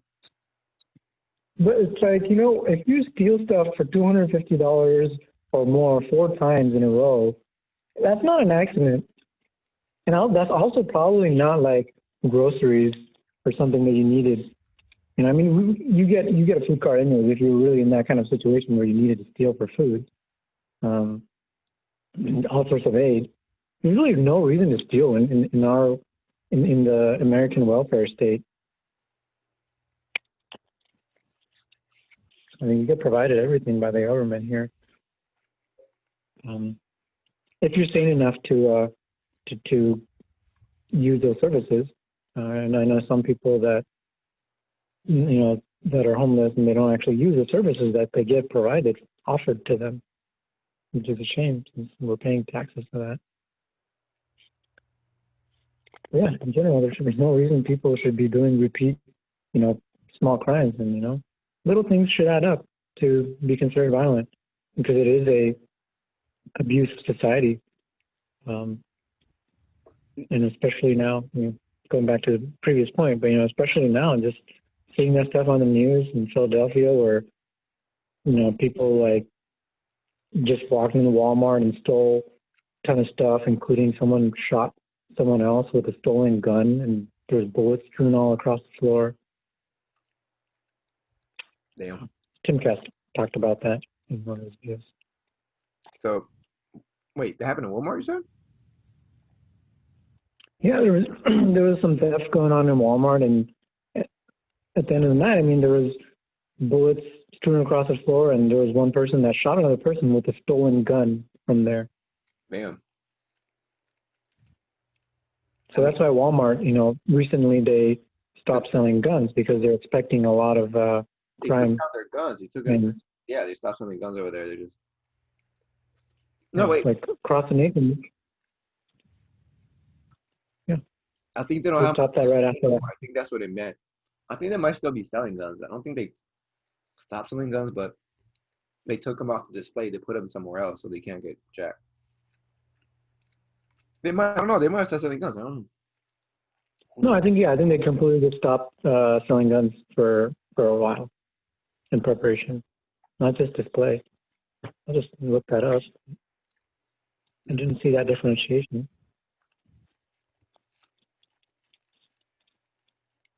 So yeah. Next. Expand. Walmart store. Okay, yeah, you're right. I think pulls guns, ammo off sales floor. Yeah. So But yeah. we'll still sell them. Okay. So it's probably still in the warehouse. Mm-hmm. Usually people don't get there, but they might. I don't know.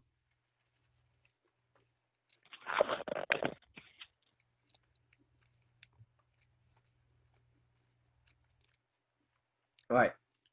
So I'm voting yes on 20 for, I guess, harsher sentences for sure. And they're not harsh sentences for drugs. In my opinion, drugs should be all legal. All of them. Take whatever the fuck you want. That's your personal business. Next. Expands local government's authority. Already hate this fucking thing. Like, expand look. Hey, how am I supposed to hate this? This is like a anti-authoritarian right here. Like, this is totally against me. Expands local government authority to enact rent control of residential property. Initiative statute. Allows local governments to establish rent control on residential properties over 15 years old. Local limits on rate increases may differ from statewide limit. Fiscal impact. Overall, a potential reduction in state and local revenues in the high tens of millions per year over time. Depending on actions by local communities, revenue losses could be less or more. All right. It limits it to 15%. That's what it is. 15%. That's the maximum. Anything the limits for all of them statewide, 15%. The only cities, well, I checked out the wrong numbers. Maybe we should check them out right now. But to my knowledge, the way they change their property taxes is within the first 3 years of them going into rent. They can charge up to 15% more, which doesn't necessarily happen in most places around, except for places like LA, San Francisco, maybe San Diego or something. I don't know, the top couple, like 3 or 4 cities. They're like a handful of cities. So this helps a lot of people. Not really helps because it's kind of fucked. They're going to force people to kick them out. Like the easiest way to do this is people are just going to start making up excuses to like start renovating places and stuff like that. 15% is a lot. If they're allowed 15%, fuck it, boom. There are some restrictions local wide, but I guess this would be other things. Because there's also a restriction in the law where you have to allow the property owner to make money too. The law is fucking weird. You can't take that much money, but you have to allow them to take some money. All right, this is cool. I get it. Next. Well, no, not next. There are potential. Some places could lose money. Again, LA probably lose some money or some other places, but I just didn't like the fucking first couple words. Expands local government authority. I am pro freedom, and if the landlord decides to raise the rent by 10,000%, I think you should be allowed. Do I think it's smart? Do I think it's right? Do I think it's moral? Nope. I think it's a stupid idea too, because moving in people right now is I don't know. I don't think it's that easy. I see a lot of things for rent up here for months and months. Maybe it's my neighborhood, but my neighborhood seems like a typical little ass neighborhood. So How are your fucking rent increases? I don't know. Shit. So yeah, I just don't like more authority from the government. That's my main reason for voting no on this one. What you think, Corey? What you think about rent control over there in San Diego?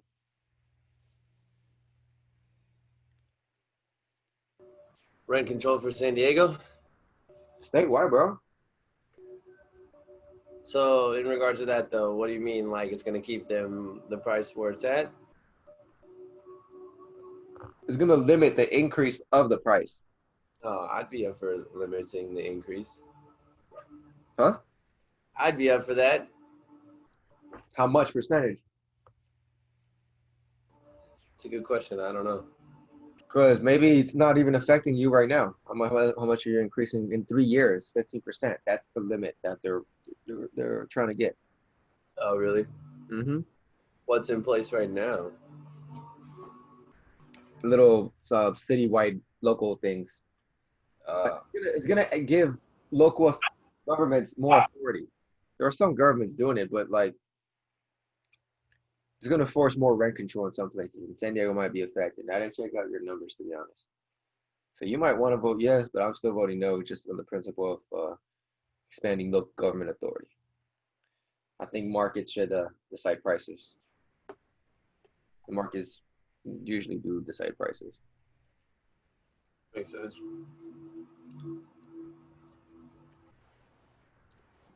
I'm also a big proponent of people moving. California just doesn't seem like a place I want to be in for much longer. I don't know. Me either. I'm out. I'm over this place.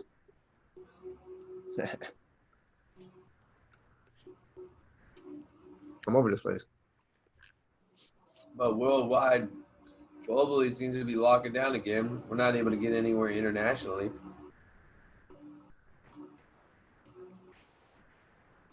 It's over this place. Shit.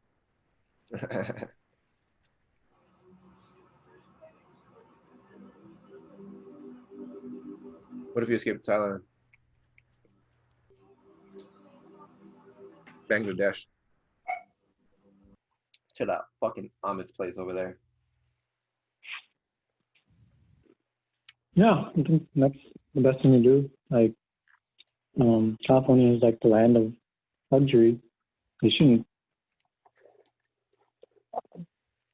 other than the fact that this is going to like reduce the state revenue, the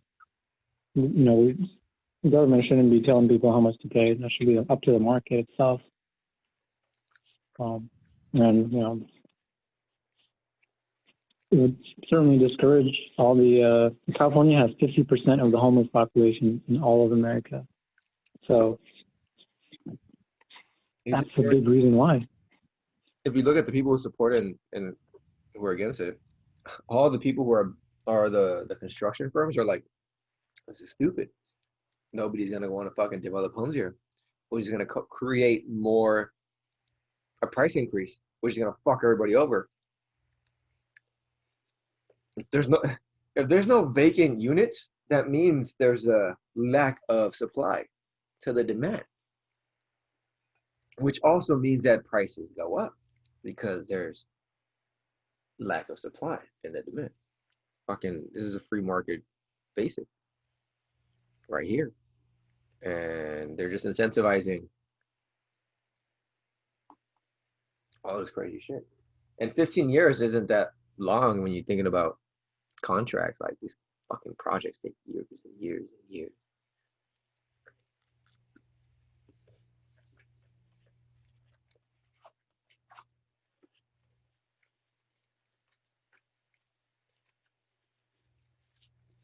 Yeah, so I'm voting no. What about you guys?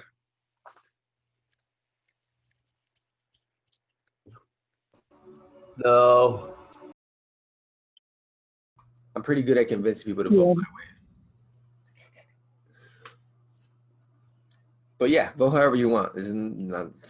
I'm just talking shit. Anyways, Prop 22 exempts app-based transportation and delivery companies from providing employee benefits to certain drivers.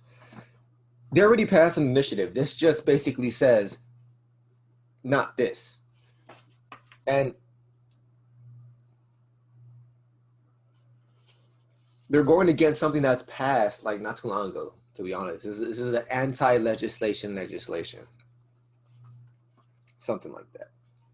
So classifies app-based drivers as independent contractors instead of employees, which changes everything in the fucking legal framework. Because if you don't have employees, you don't have to provide them with healthcare, you don't have to provide them with this, you don't have to provide that, HR, no, fuck.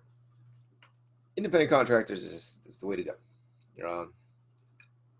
And provides independent contractors, drivers, other compensation, unless certain criteria are met. Fiscal impact, minor increase in state income taxes paid by rideshare and delivery company, drivers, and investors.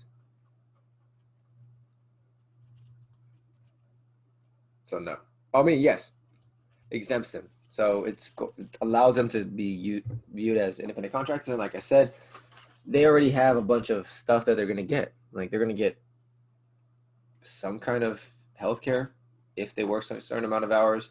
They're going to get certain, I call them perks. You can check them out on Ballotpedia. All the stuff they're going to get.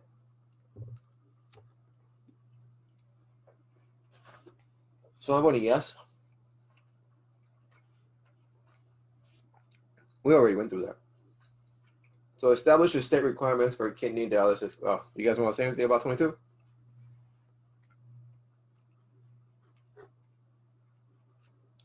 Take that as a no. Yeah, no, yeah, definitely. Same thing. Yes, on 22 because I got a postcard in the mail saying to vote no on 22 because it takes away health insurance from them. But if we don't vote yes on this, I think. Yeah, I mean, I pay for my own health insurance anyways. I'm a full-time worker, so I don't see why people that are full-time can't pay for their own health insurance. But yeah, it's gonna also, if we vote no on this, it's gonna increase the cost on Uber even more, I think, because Uber, because Uber was ready to move out of California, right? And right before this, they put this proposition up. I think so.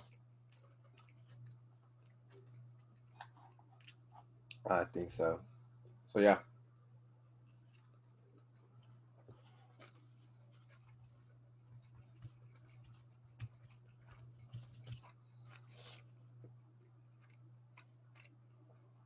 Yes, I'm 22. Establishes, no, 23. Establishes state requirements, courage quiet, so. Establishes state requirements for kidney dialysis clinics. Requires on-site medical professional initiative. No, requires on-site medical professional. Meaning, they're going to have to hire more people. They're going to have to hire people that have like a salary of like $100,000, $250,000, $200,000 a year. Each one of these clinics. For all the time someone's there. So every time someone's getting treatment, they have to have someone like this. And as far as I know, there's no epidemic of people in dialysis clinic getting like dying and stuff or something bad happening because of stuff like this. I'm sure in some instances there are cases like that, but I'm in certain companies even maybe, but those companies should be individually pursued. It shouldn't just be across the board fucking. You're going to force a lot of dialysis clinics that don't have money to hire people that they can't pay. That's what's going to happen. So I'm voting no. Because it's more restrictions on businesses, in my opinion. Increased state and local government costs likely in the low tens of millions of dollars annually. Yeah, and a lot of things are state sponsored, so they're going to spend more money. And fuck, they want to increase your taxes and they want to spend more money, and then they want to increase your taxes and then they want to spend more money, and then they want to increase your taxes and then they want to spend more money, and then they want to increase your taxes and then they want to spend more money. You see where I'm going? This is what I was, the general theme of the whole video that I made, and the reason it's 3.5 hours long is because I wanted to go deep into this shit. And it went to the Democratic Party supporting a bunch of fucking bullshit. And I don't know what the fuck I agreed with them in something.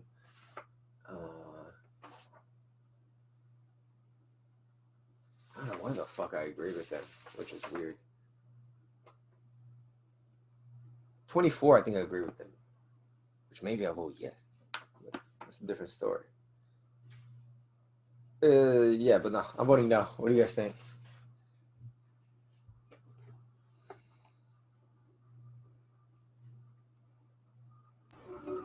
It's a no for me, dog. Yeah, same here. It's definitely no, because you don't need a doctor to do a dialysis. People do dialysis, at home, even though they're not a nurse. Plenty of people do at-home dialysis. This is just, I think, fear-mongering even. Like, if you have questions, like health-related questions, you should schedule an appointment with the doctor directly. You don't need to have a doctor babysitting you every time you're doing dialysis. Yep.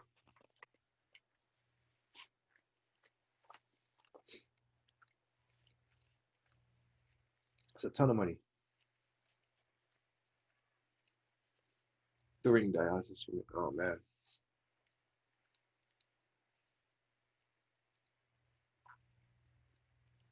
Hey, I don't know how many accidents have occurred with that, but that seems like a company policy. Individual case kind of things they need to fix within kind of systems kind of things. Like, I don't know. That's kind of weird. So yeah, I'm voting no. Next, amends consumer privacy laws. Oh, this is where we won't have. It's kind of like, oh shit, I don't even know, man. Because yes and no and blah blah blah blah. And I came down to the less government kind of. The point that split the difference was less government. For me, I don't want more government. That's straight up down. So, permits consumers to prevent businesses from sharing personal information, correct inaccurate personal information, and limit businesses' use of sensitive personal information, including precise geolocation, race, ethnicity, and health information. To target ads? Seriously, people? Is your real fucking problem ads? Or ads kicking your ass all the time? Or ads forcing you to buy all these things? Or ads giving... What? This is ridiculous. I skip every ad I ever find if I can, and I report it as inappropriate, irrelevant, or the other one, repetitive. I report these things. I report every one of the fucking ads I get on YouTube. I report that shit. Because fuck them. Always? You don't get ads that you like? Huh? You don't ever get ads that you like? Ad what? Don't you ever get ads that you actually like? Yeah. And I don't blame those for coming on. Like I don't report them. Sometimes I watch them because they're fucking hilarious. Like one of my favorite ads, and I still haven't bought, was Dr. Sasquatch fucking soaps. Their ads are like fucking hilarious. And they're so good. They're just comedy sketches. And I respect them. And I never buy their shit, but I don't report that shit. And I get that. I'm like, okay, cool. I get pass. I appreciate the effort. And they're doing good. They're doing good. I might get some of their shit, to be honest. They're working on me. They're working on me. But I don't have a problem with that, to be honest. The criteria they said was geolocation, where you are. Okay, my local businesses. Race. You can clearly see what people like divided by race. It's a very good way to separate, like, in a database, to be honest. Ethnicity. I don't know where the fuck you put ethnicity in anything. But I guess they could guess by what you're viewing. And health information. Again, what you're viewing. I don't see a problem with any of this. And this is what it limit business use of. So I can only sell it to a couple people. To who? To who? And this is the other part I don't like. Establishes California Privacy Protection Agency. More bureaucracy. California Privacy Protection Agency, and it would increase annual state costs of at least $10 million, but unlikely, seeding low tens of millions of dollars to enforce expanded to consumer privacy laws. Some costs could be offset by penalties for violating these laws. So yeah, it does set harsher penalties for the people who do break the privacy law things and do some shady shit. And they have to pay even if they, which is I do like. I do like this part, but I don't like more bureaucracy. I think there should be a better way to do this. I don't want to give the government more money, is what I'm saying. I don't want us to get bigger. I think they should get more efficient. I think they can streamline shit. This is exactly where they can start streamlining. Like, I think they have enough accountants. I think they have enough people already. They're a big ass motherfucking employer, dude. You know how many people fucking state government employees and city governments employ and school boards employ. Like, these are all government run programs. Government run programs are all net negative. There's no profit. There's profit in quote unquote society terms, but they're inefficient and they could be better run. Private or public, who cares? Like, they're just inefficiently run right now. They are. There's a lot of people who shouldn't be working at these places. We should not be giving a lot of people jobs. Anyways, so that's my reason for voting no on this. What was the other one? It also does some like weird things where you can opt out of something you can already do. Because apparently you can say, don't track me on this, and this. You can already do that. You can disable all these ad tracks, and you can disable a bunch of shit for the most part. And if you want to stop being tracked, get off fucking Google. Darn. De-Google your phone. Let's buy some de-Googled phone. That's what the fuck I'm trying to do now. It's actually a pretty good project to get into. Get a de-Googled phone. That wouldn't be a bad idea. Let's be real. Let's be real. Yeah, so I'm voting no on that. Yeah. What do you guys think? Yeah, definitely that last point you said is the proper solution. With, California, what is it called? California Privacy Protection Agency. So now they're going to be responsible for your information instead of yourself. I mean, that doesn't make sense. Like, you should always be responsible for your own information. And they're supposed to enforce the infractions, but don't we already have codes for this shit? Don't we have people for this shit? But who's to say they're actually going to enforce it? I mean, they could easily just have a higher buying price. California how it works to do. They in debt. So. Oh, bad. What? Yeah, I mean, that's what they say. But, I mean, they could easily do it the other way. I mean, the best thing is just to control at your source. Yeah. Use you. If you don't want your information jacked, then don't give it out in the first place. And, if you're going to search for weird health issues, then go in incognito and then search for it. You don't want people to know that you have a cyst on your rectum or something. I don't know. Yeah, those hurt. Go incognito. Incognito. So, script blockers, ad blockers, all kinds of other blockers, privacy trackers. Yeah, you can fucking set all those up. You can stop all the Google pixels and the Facebook pixels and all the fucking tags all these pages have. Even if you think you're off Google, you're using Google because everything else uses Google. And if Google is tracking Google, Google tracks everything Google. Even if you're using other things that aren't Google. You guys get me? That's why de-Googling shit is a very good idea. But even then, you can't really escape unless you're using other kinds of VPN trackers. I think they're called VPN. Yeah. Gotta get into all this shit, man. All this shit. Gotta keep your information close at the source, to be honest.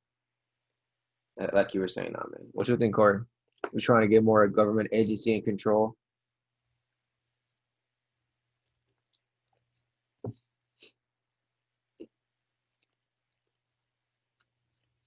or not.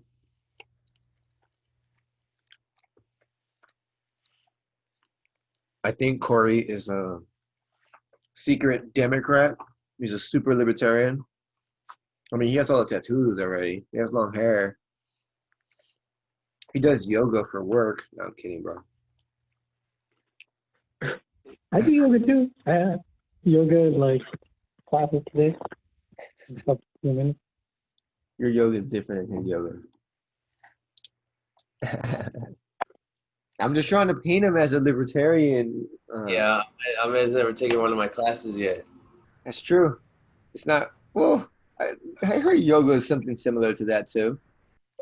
Well, your yoga is basically yin yoga, holding extended postures and kind of understanding the limits of your stretches and possibly extending them, right?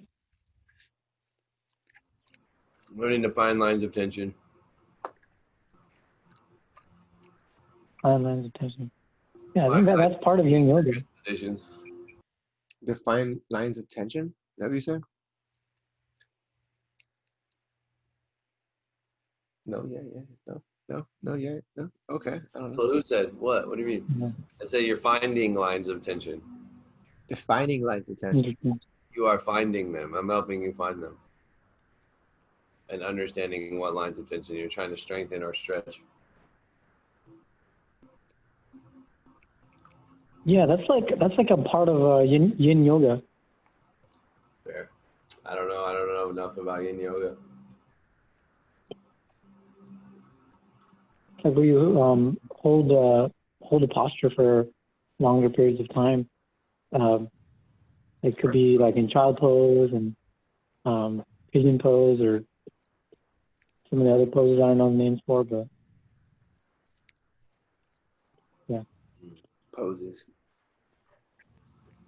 All of you are posers. Did you go? Did we go? Are we done with all the propositions? We have one more.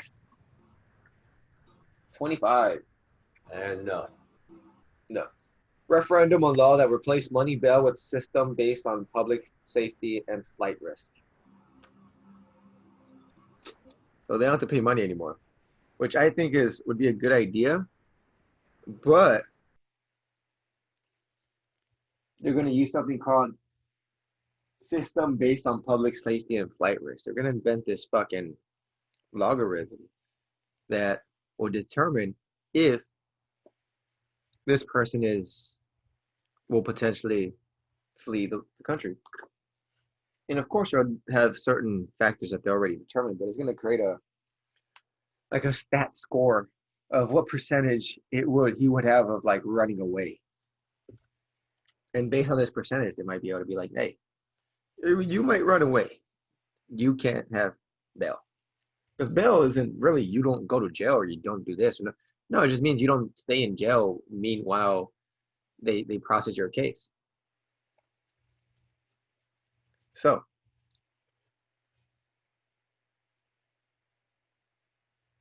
yeah, I'm voting no only because it creates a system based on public.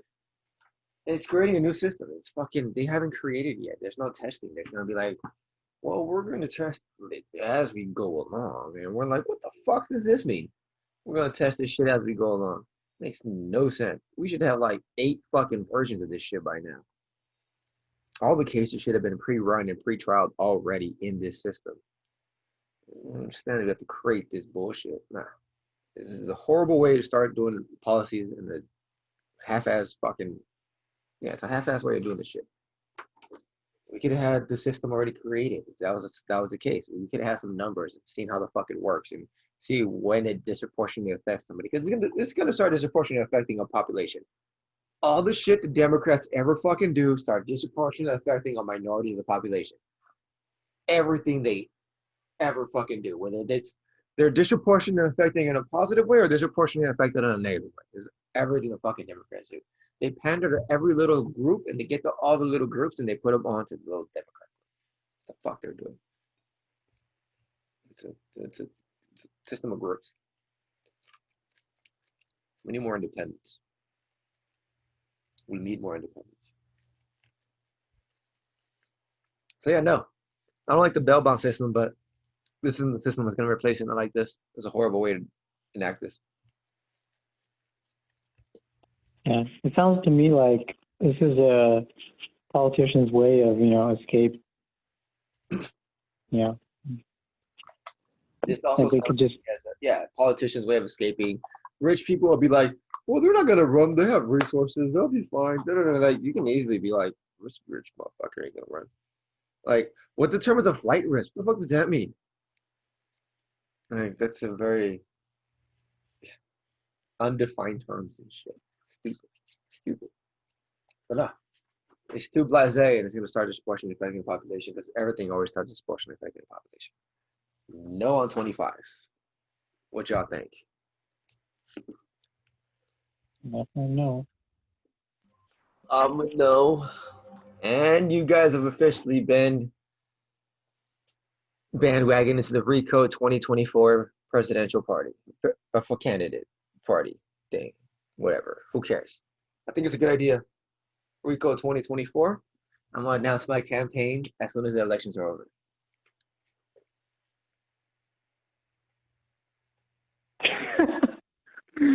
Yeah. If it's under a libertarian platform, then I'm game. I'll unequivocally sign up as your vice president and advisor. Oh, you can't sign up as my vice president, homie. You have to earn this, bro. You have to give me $50 million and about 2 million voters.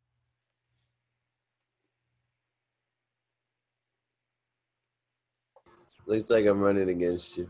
Let's do it. We need more fucking competition, bro. I think this is what you gotta do. I think everyone eligible should run for president and vote themselves for president if they don't think someone else will do the job better. That's my personal opinion. If you want to protest, vote for yourself. Boom. I should run for president. Fuck it. Fuck all y'all. I just think the funding is the hardest part of that. Huh? I just think the hardest part is the funding because, funding like presidential candidates, whoever's. All you have to do is try to get into the write-in for every state. How much does it cost to get into the write-in? Don't know. You don't need to be in the debates. You don't need to be on any poll. You don't need Kanye West popularity. Huh? I gotta have Kanye West's popularity. No, you don't. You gotta run, and then everyone else has to run, and then we have to have ranked choice voting. Or you just gotta be like, all right, I'm not running, but I'm voting for this guy, and then everybody you voted for me, like, I think we should run for this guy, and then we should all, and be like, nah, I don't like that one. People should be independent. Like, votes should be fluid. This is how power structure should be created, in my opinion. Votes should be fluid. I vote for you. You do some fucked up shit. I'd be like, oh, don't go fuck yourself. I don't want to support you no more. And then I'll take my vote, my power that I give to you, I take it away from you, and I give it to someone else. That's how it should be. That's how it should be. Can't change my mind. Yeah, it's so crazy how ranked choice voting is not legal. I mean, it's not. It's in one of the states it is. I think in Maine, ranked choice voting is. Yeah. I think a few states have ranked choice voting, but yeah, I think Maine does have it. But yeah, dude, we gotta have different ways of voting. This is nonsense. Like, I basically voted in. I think 24. The Democrats voted no against as well, and I was like, oh, I don't know, maybe I should vote yes because it's the Democrat Party.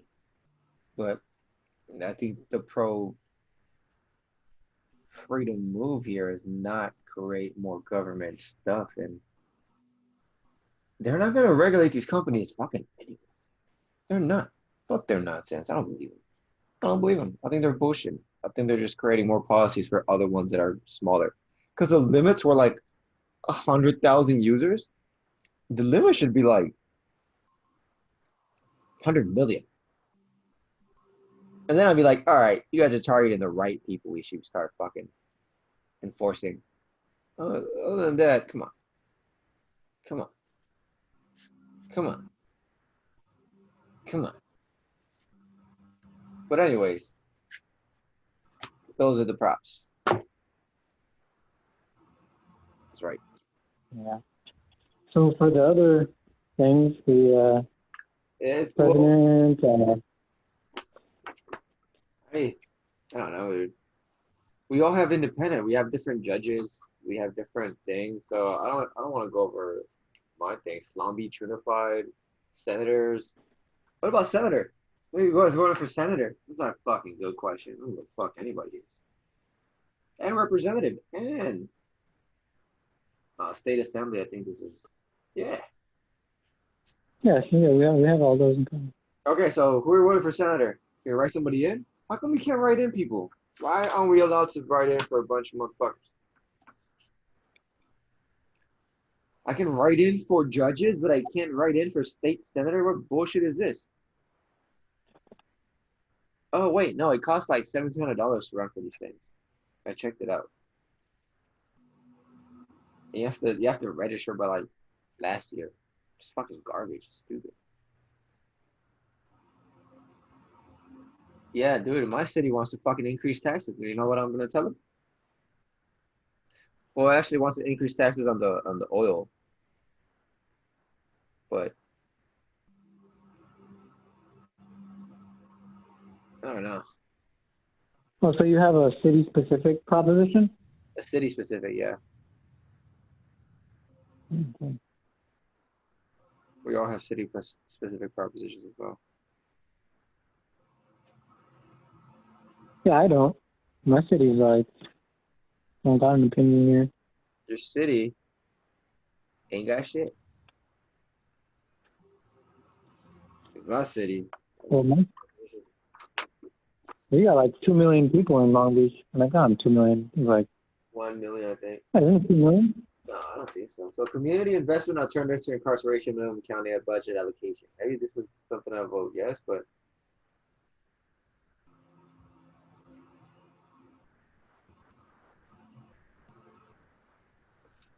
it redirects funds from citizens to community programs that can help rehabilitate people, which sounds right, but I would have to research more into that in the next couple of days, so I don't even know.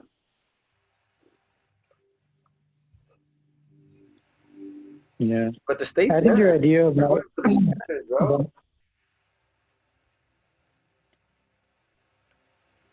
Both is that the one member of state assembly? Both people in my third district are Democratic, and I don't want to vote for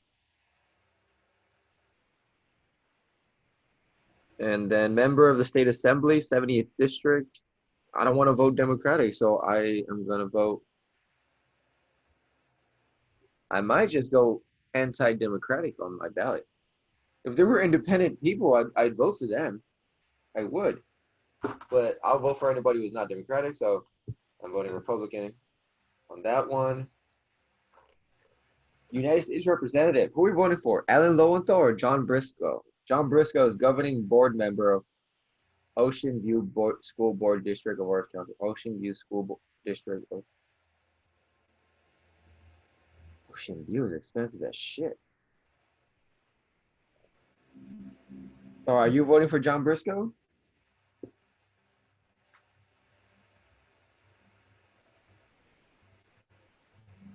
Oh, man. Mine doesn't have any else. Mine just has for that one. It has Devin Nunez and Phil Arballo. Oh, mine's at 47th district. Oh, mine's District 22. That's probably interesting. Anything else? Where's our? Oh, the other ones are in 2 years. Fuck. Those are midterm elections. I think we're thinking about, bro. Yeah, I just like tried Googling these people up and looking at their website, looking at the issues they talk about, what they are. The only one I actually voted different was the county supervisor here, because I live in a farming area, and currently we have a county supervisor who's like a sheriff captain, but there's this new guy called Corey Crocker who's a multi-generational farmer, so probably would make better decisions, so voted for him. So it'd be a good idea just to like Google the names and see what they represent. No, all else fails, just vote for the party that you prefer. I'm voting anti-voting. I am anti-voting. Just vote against all the incumbents. Yeah, I'm voting to get everyone new. Everyone has to be new. That's it. That's how I'm gonna vote. If you already did that job, I think you should be replaced. I don't know. That might be bad. We'll see. We'll see what I vote. All right, peoples. I got to get going pretty soon. We got like 5 minutes. How we trying to wrap this up? Vote anti-Democrat across the board or what? Pretty much lower spending and for no more taxes. Yeah, no more taxes.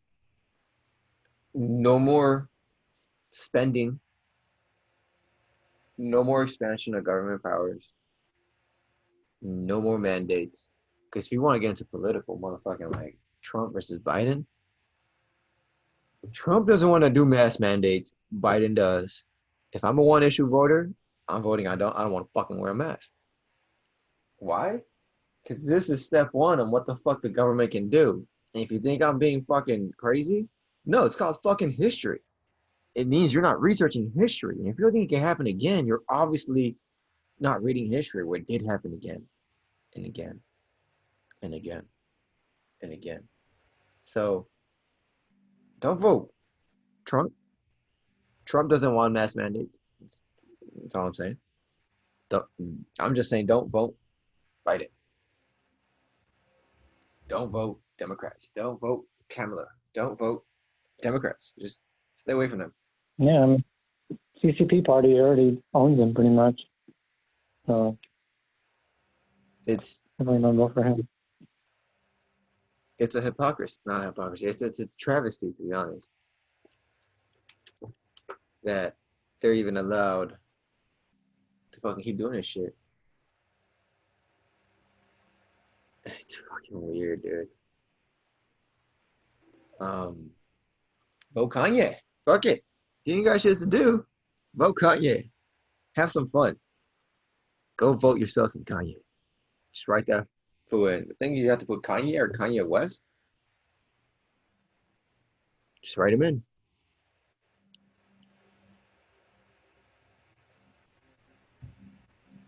What do you guys think? Where you guys at? Where you at, Corey? Because I know you're not political, and I'm trying to get you to actually go vote and be part of this fake democratic process so that we can all get that sticker that we already got in the mail.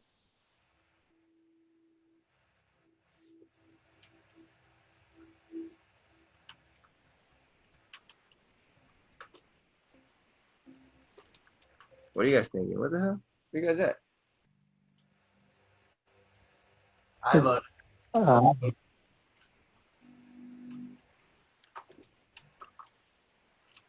What are you talking about? Oh, nobody's talking.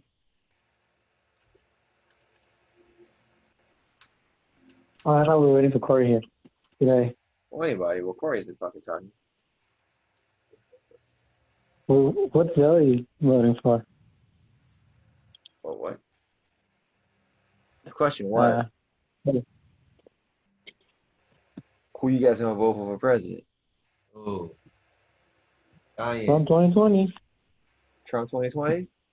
I think I'm gonna go Trump 2020, dude. I want to see what happens. I want to see, because at the rallies in California, bro, Trump was getting fucking love, dude. Like, California Trump rallies are fucking crazy. They're cracking right now, bro. If you want to go party at a fucking Trump rally right now. For real. Everybody having fun. There's Antifa sucking dick, fucking burning shit. Trump rallies fucking probably have barbecues and shit. Fuck all this shit. America. Oh, dude. That's probably real. Yeah, my one sentence summary will be like, knowing all the props, make California go red, make the whole country go red. Hashtag red wave. You know, hashtag California red takeover. Hashtag California. Well, what do we say? California Bloods, but I think that's taking it too far. Because I'm seeing a lot of hate from the other states, hating on California. Man, a lot of people leaving California. They don't live here. They can go to hell. Give a shit about their Yeah, opinion. but, Shit. yeah, Libertarian. yeah, libertarians. I think something we got to work towards, though. I think Jorgensen got not enough votes, but everyone knows Trump. I think this is lesser of two evils. We might have a statist, government, but I think not. I think QAnon and stuff like that. I've seen some good documentaries. I think Trump will, he's been striking a good balance. He's taken down a lot of sex traffickers lately. There's been a lot of pedophiles caught. There's been a lot of sex traffickers caught. There's been a lot of fucking things moving around. He fucking legalized hemp. Okay, I'm not gonna credit him for legalizing hemp, but his administration fucking allowed hemp to be started growing again, which is fucking great because my number one fucking priority in this world is to put hemp everywhere, everywhere. Besides fucking taking over the world, is to put hemp everywhere. Yeah. So this is great. It's called Farm Bill 2018. Boom. Hemp. Let's do this. America. Let's make everything hemp. Let's make America hemp again. Fuck it. That's what I'm about. That's what I'm about. What you guys about? Yeah, we have to. Definitely. Hemp. They're burning the rainforest and stuff. Hemp is way more effective. Hell yeah. Sooner or later, everything's going to be hemp. Everything better be hemp pretty soon. Everything better be hemp. Still voting for Kanye. Okay, that's cool. Do your protest vote. I get it. I get it. Dude, you got to vote for Trump. It's pretty neck and neck. If we get Biden as president, I'm blaming you. When we're in the FEMA, I'm blaming you. When we're in the FEMA camp, when we're in the FEMA camps, I'm gonna be holding my spoon up to you, and be like, Corey, you've been done me good. Corey, it's your fault. You didn't believe in Trump. You didn't believe in Trump. It's all your fault, Corey. If Trump loses, it's your fault. You guys didn't listen to the Alex Jones podcast anyways? There's going to be 79 days of darkness. Well, it's not that many days. We'll be fine. Yeah, that seems really short. That's not too bad. I can bunk it down for that long. 6 months would be crazy. Yeah, fucking 6 months? Yeah, I would have taken 76. There's been fucking 6 months of bullshit. Fuck 79 days of darkness. Look at what yes, that's nothing. Look at what happened. 2 weeks of mass, and now it's like 10 months, 6 months later, whatever. But it's only 2 weeks. And then, we can handle it. The hospitals will be able to handle it. Let's keep talking for like another half hour. Flatten the curve, baby. Flatten the curve. We already flattened the damn curve. The curve's going back up because of the goddamn flu. And this is flu 2.0. Honestly, if they would have killed those old people and started fudging with the fucking numbers, I don't think we would have that many fucking differences in death. All these numbers are fucking sketchy as shit. I don't give a shit what anybody tells me. Like, yeah, and CDC's like, CDC's like, we're not going to report on flu deaths this year. I'm trying to find their flu shit on the CDC website, and I can't find it. Can't find the information. I think there was a ton of people dying from flu. To be honest, up to the date that we're reporting on it, there was a lot of people still dying from the flu. But, dude, it's insane. This is a fucking very touchy subject because it influences a lot of movements, a lot of things. Just look at the fucking BLM thing. That's literally just death fueling movements. So I get that the deaths in this case for disease is fueling other kinds of movements within the government. And these restrictions won't end. This is just the problem with government. It just never fucking stops. It grows and it grows and it grows and it grows. And it takes a little bit more power every fucking time. Every fucking time. Inch by inch, it just takes fucking power. And that's fucked.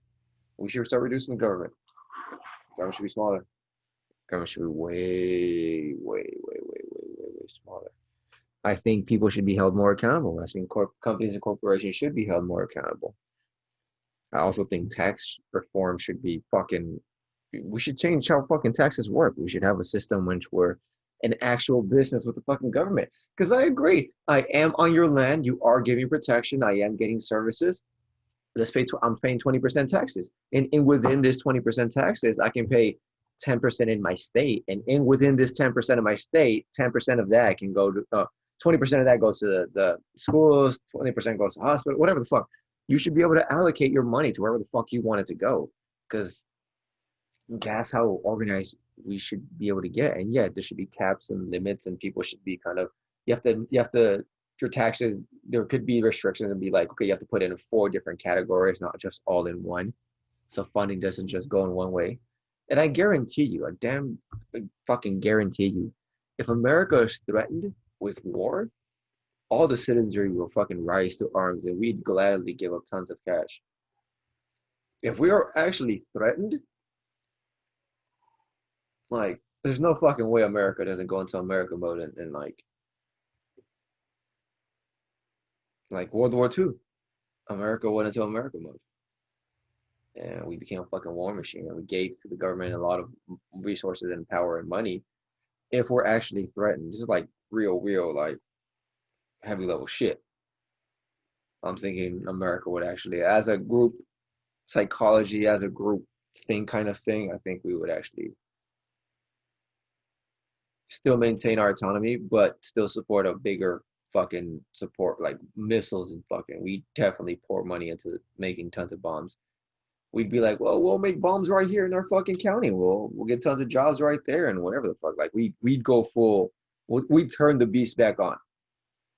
You don't want America to turn the beast back on based on wartime economy. America is the best at wartime economy. We perfected wartime economy. Because we are the product of wartime economies right now.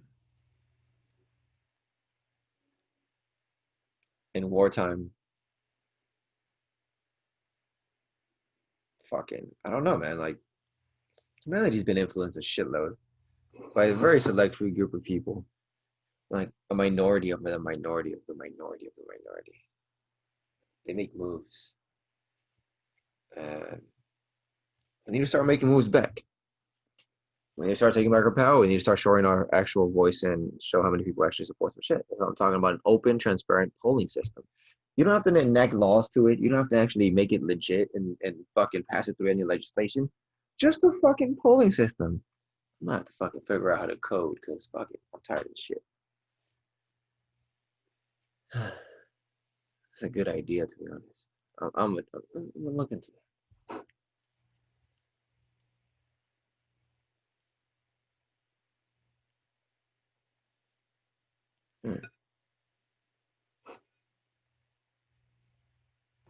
So what do y'all think? That they're coming up on 3 hours. I think I need more water.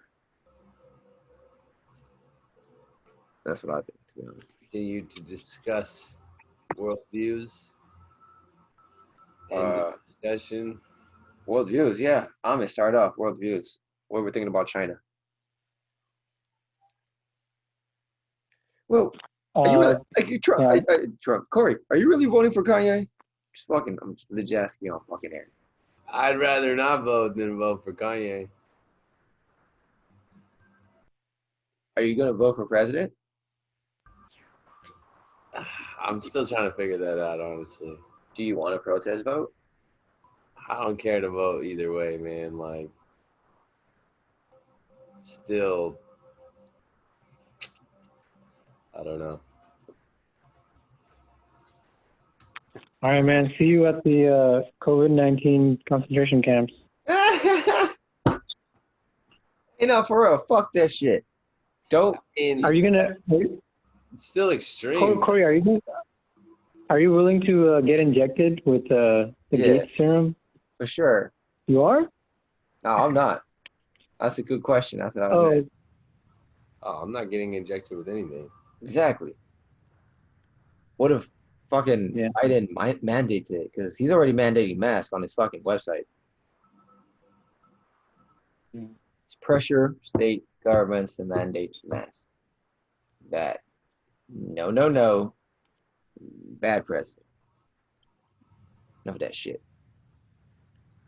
Trump is actually taking a very libertarian approach to this whole mask thing because he's letting California fuck itself.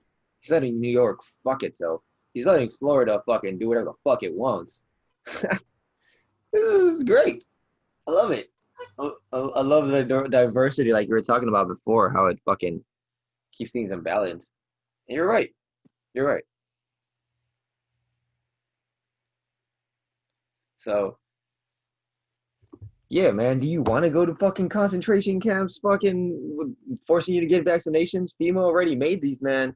They already got tons of fucking, what's it called? The plastic containers? The tubes? What the fuck are those for? Are they planting fucking coconut trees? I think so. I don't think so. I hear that, but I mean, even after 4 years of a Trump administration, you don't think that they're still not going to try to instill who's going to follow Trump? Who's going after Trump anyways? Eventually, they're going to get back on track on what they want to do. Eventually, but not right now. And I still feel like it's like either feather of the same bird, man. It's like... But is it? Like, looking at the policies Trump has passed, there's some things that do reduce government. And some of the people I don't be appointed I do not agree with. And some of the people are just kind of incompetent. But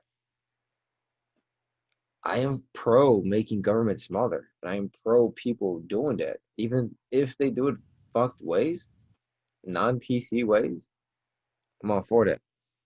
And yeah, the people you're thinking about, I get that. But if Biden gets elected, that's 1,000% guaranteed. And California doesn't fucking matter. These fucking people are fucking brainwashers. Stupid. So me voting Trump is literally a protest vote because it's the same thing as voting Trump and Hillary. The same thing. Because however corrupt Trump is, he's in it for himself. I believe that. I 100% believe he's more. He's being run more by ego than by other people. I don't know about that. You guys see the Spirit Conspiracies, Q documentaries. He says a lot of very libertarian stuff, and yeah, he really cares about people. He just wants to do good by the people. I mean, but that's all his kind of ideas and views. He's doing it all for himself. He's not being controlled and manipulated by someone else. Yeah, but I mean, he's not driven by ego, he's driven by ego a little bit, like to show off that he can really help people, but he's not like taking payouts like Biden. Trying to help people is still ego. Yeah. Good kind of ego. So, at the same time, he was a Democrat until he ran as a Republican.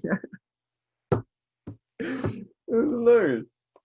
So, I don't think he has a party preference. He would have ran as a libertarian or independent, I think, if he would have won. If he would have been able to win like that, he would have ran as that. But he knew that if he could get a party, he didn't know, but it's a smart move to get a party candidacy to push your thing forward. Because if you're going to run, you might as well run for something that'll give you a platform already pre-made. It's a pre-made platform. You want to run on this pre-made platform? I'll make your own platform. That's basically what we got right now. Trump was like, it's easier to run through a pre-made platform. And I already know everybody already, so it don't fucking matter. So, yeah. So, yeah, that's basically it. He's done some shady shit in the business world. And a lot of that shit is legal and passed. And that just shows you the flaws in the fucking capitalist fucking, not even capitalist right now. I don't know what the fuck kind of system we have right now. Corporatist, oligarchical fucking words. I feel like, well, haven't we always had an oligarchy or whatever, for the most part? For the most part. But decentralized control hasn't been tried because, what happened? I was gonna throw in the word communism there too, because like we got the same tax rate as China. China. Yeah, because we got a big welfare state here. I see like corporate communist structure here. Yeah, we do. I mean, fuck. I just think the American government needs to stop spending money. It's as simple as that. Is Trump doing it? No, he's not doing it. He's fucking being idiotic about that shit. It's not like he's in the legislation to fucking make sound money, or to go to a gold standard, or to bring the.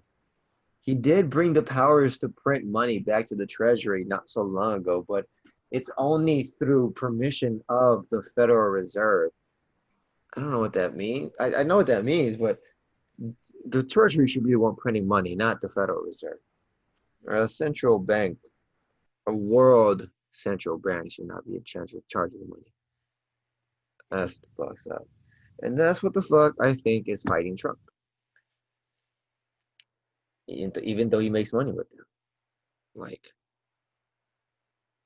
you can do business and be enemies. I think those cases can't exist. Is he the best person? Absolutely not. Is he actually enabling some policies that are profiting and benefiting things? Hell yeah, dude. I'm gonna fucking invest in opportunities in Brooklyn pretty soon. I think I talked to Corey off the books on this, but the opportunity zone I want to invest in, it's literally minimum $420 investment.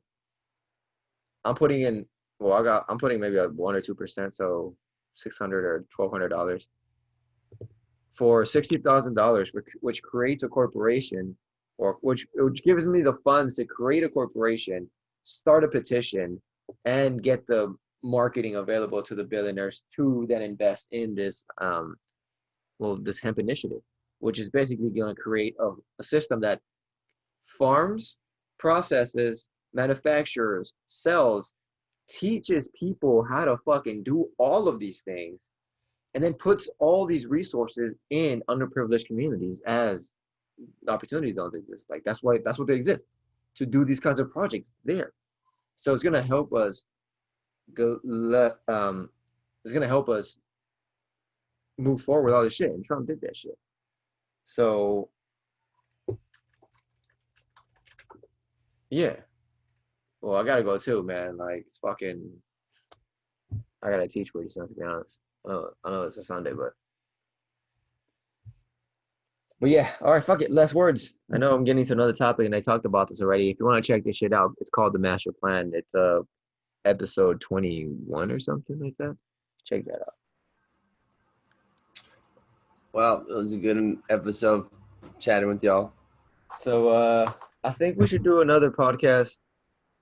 Okay, let's end it. Ahmed, last words? No, I mean, just don't vote for Biden. FEMA camps. Yeah, just don't vote for Biden. I'm voting for FEMA camps. Fuck that. I will unfriend you on Facebook if you vote for FEMA camps.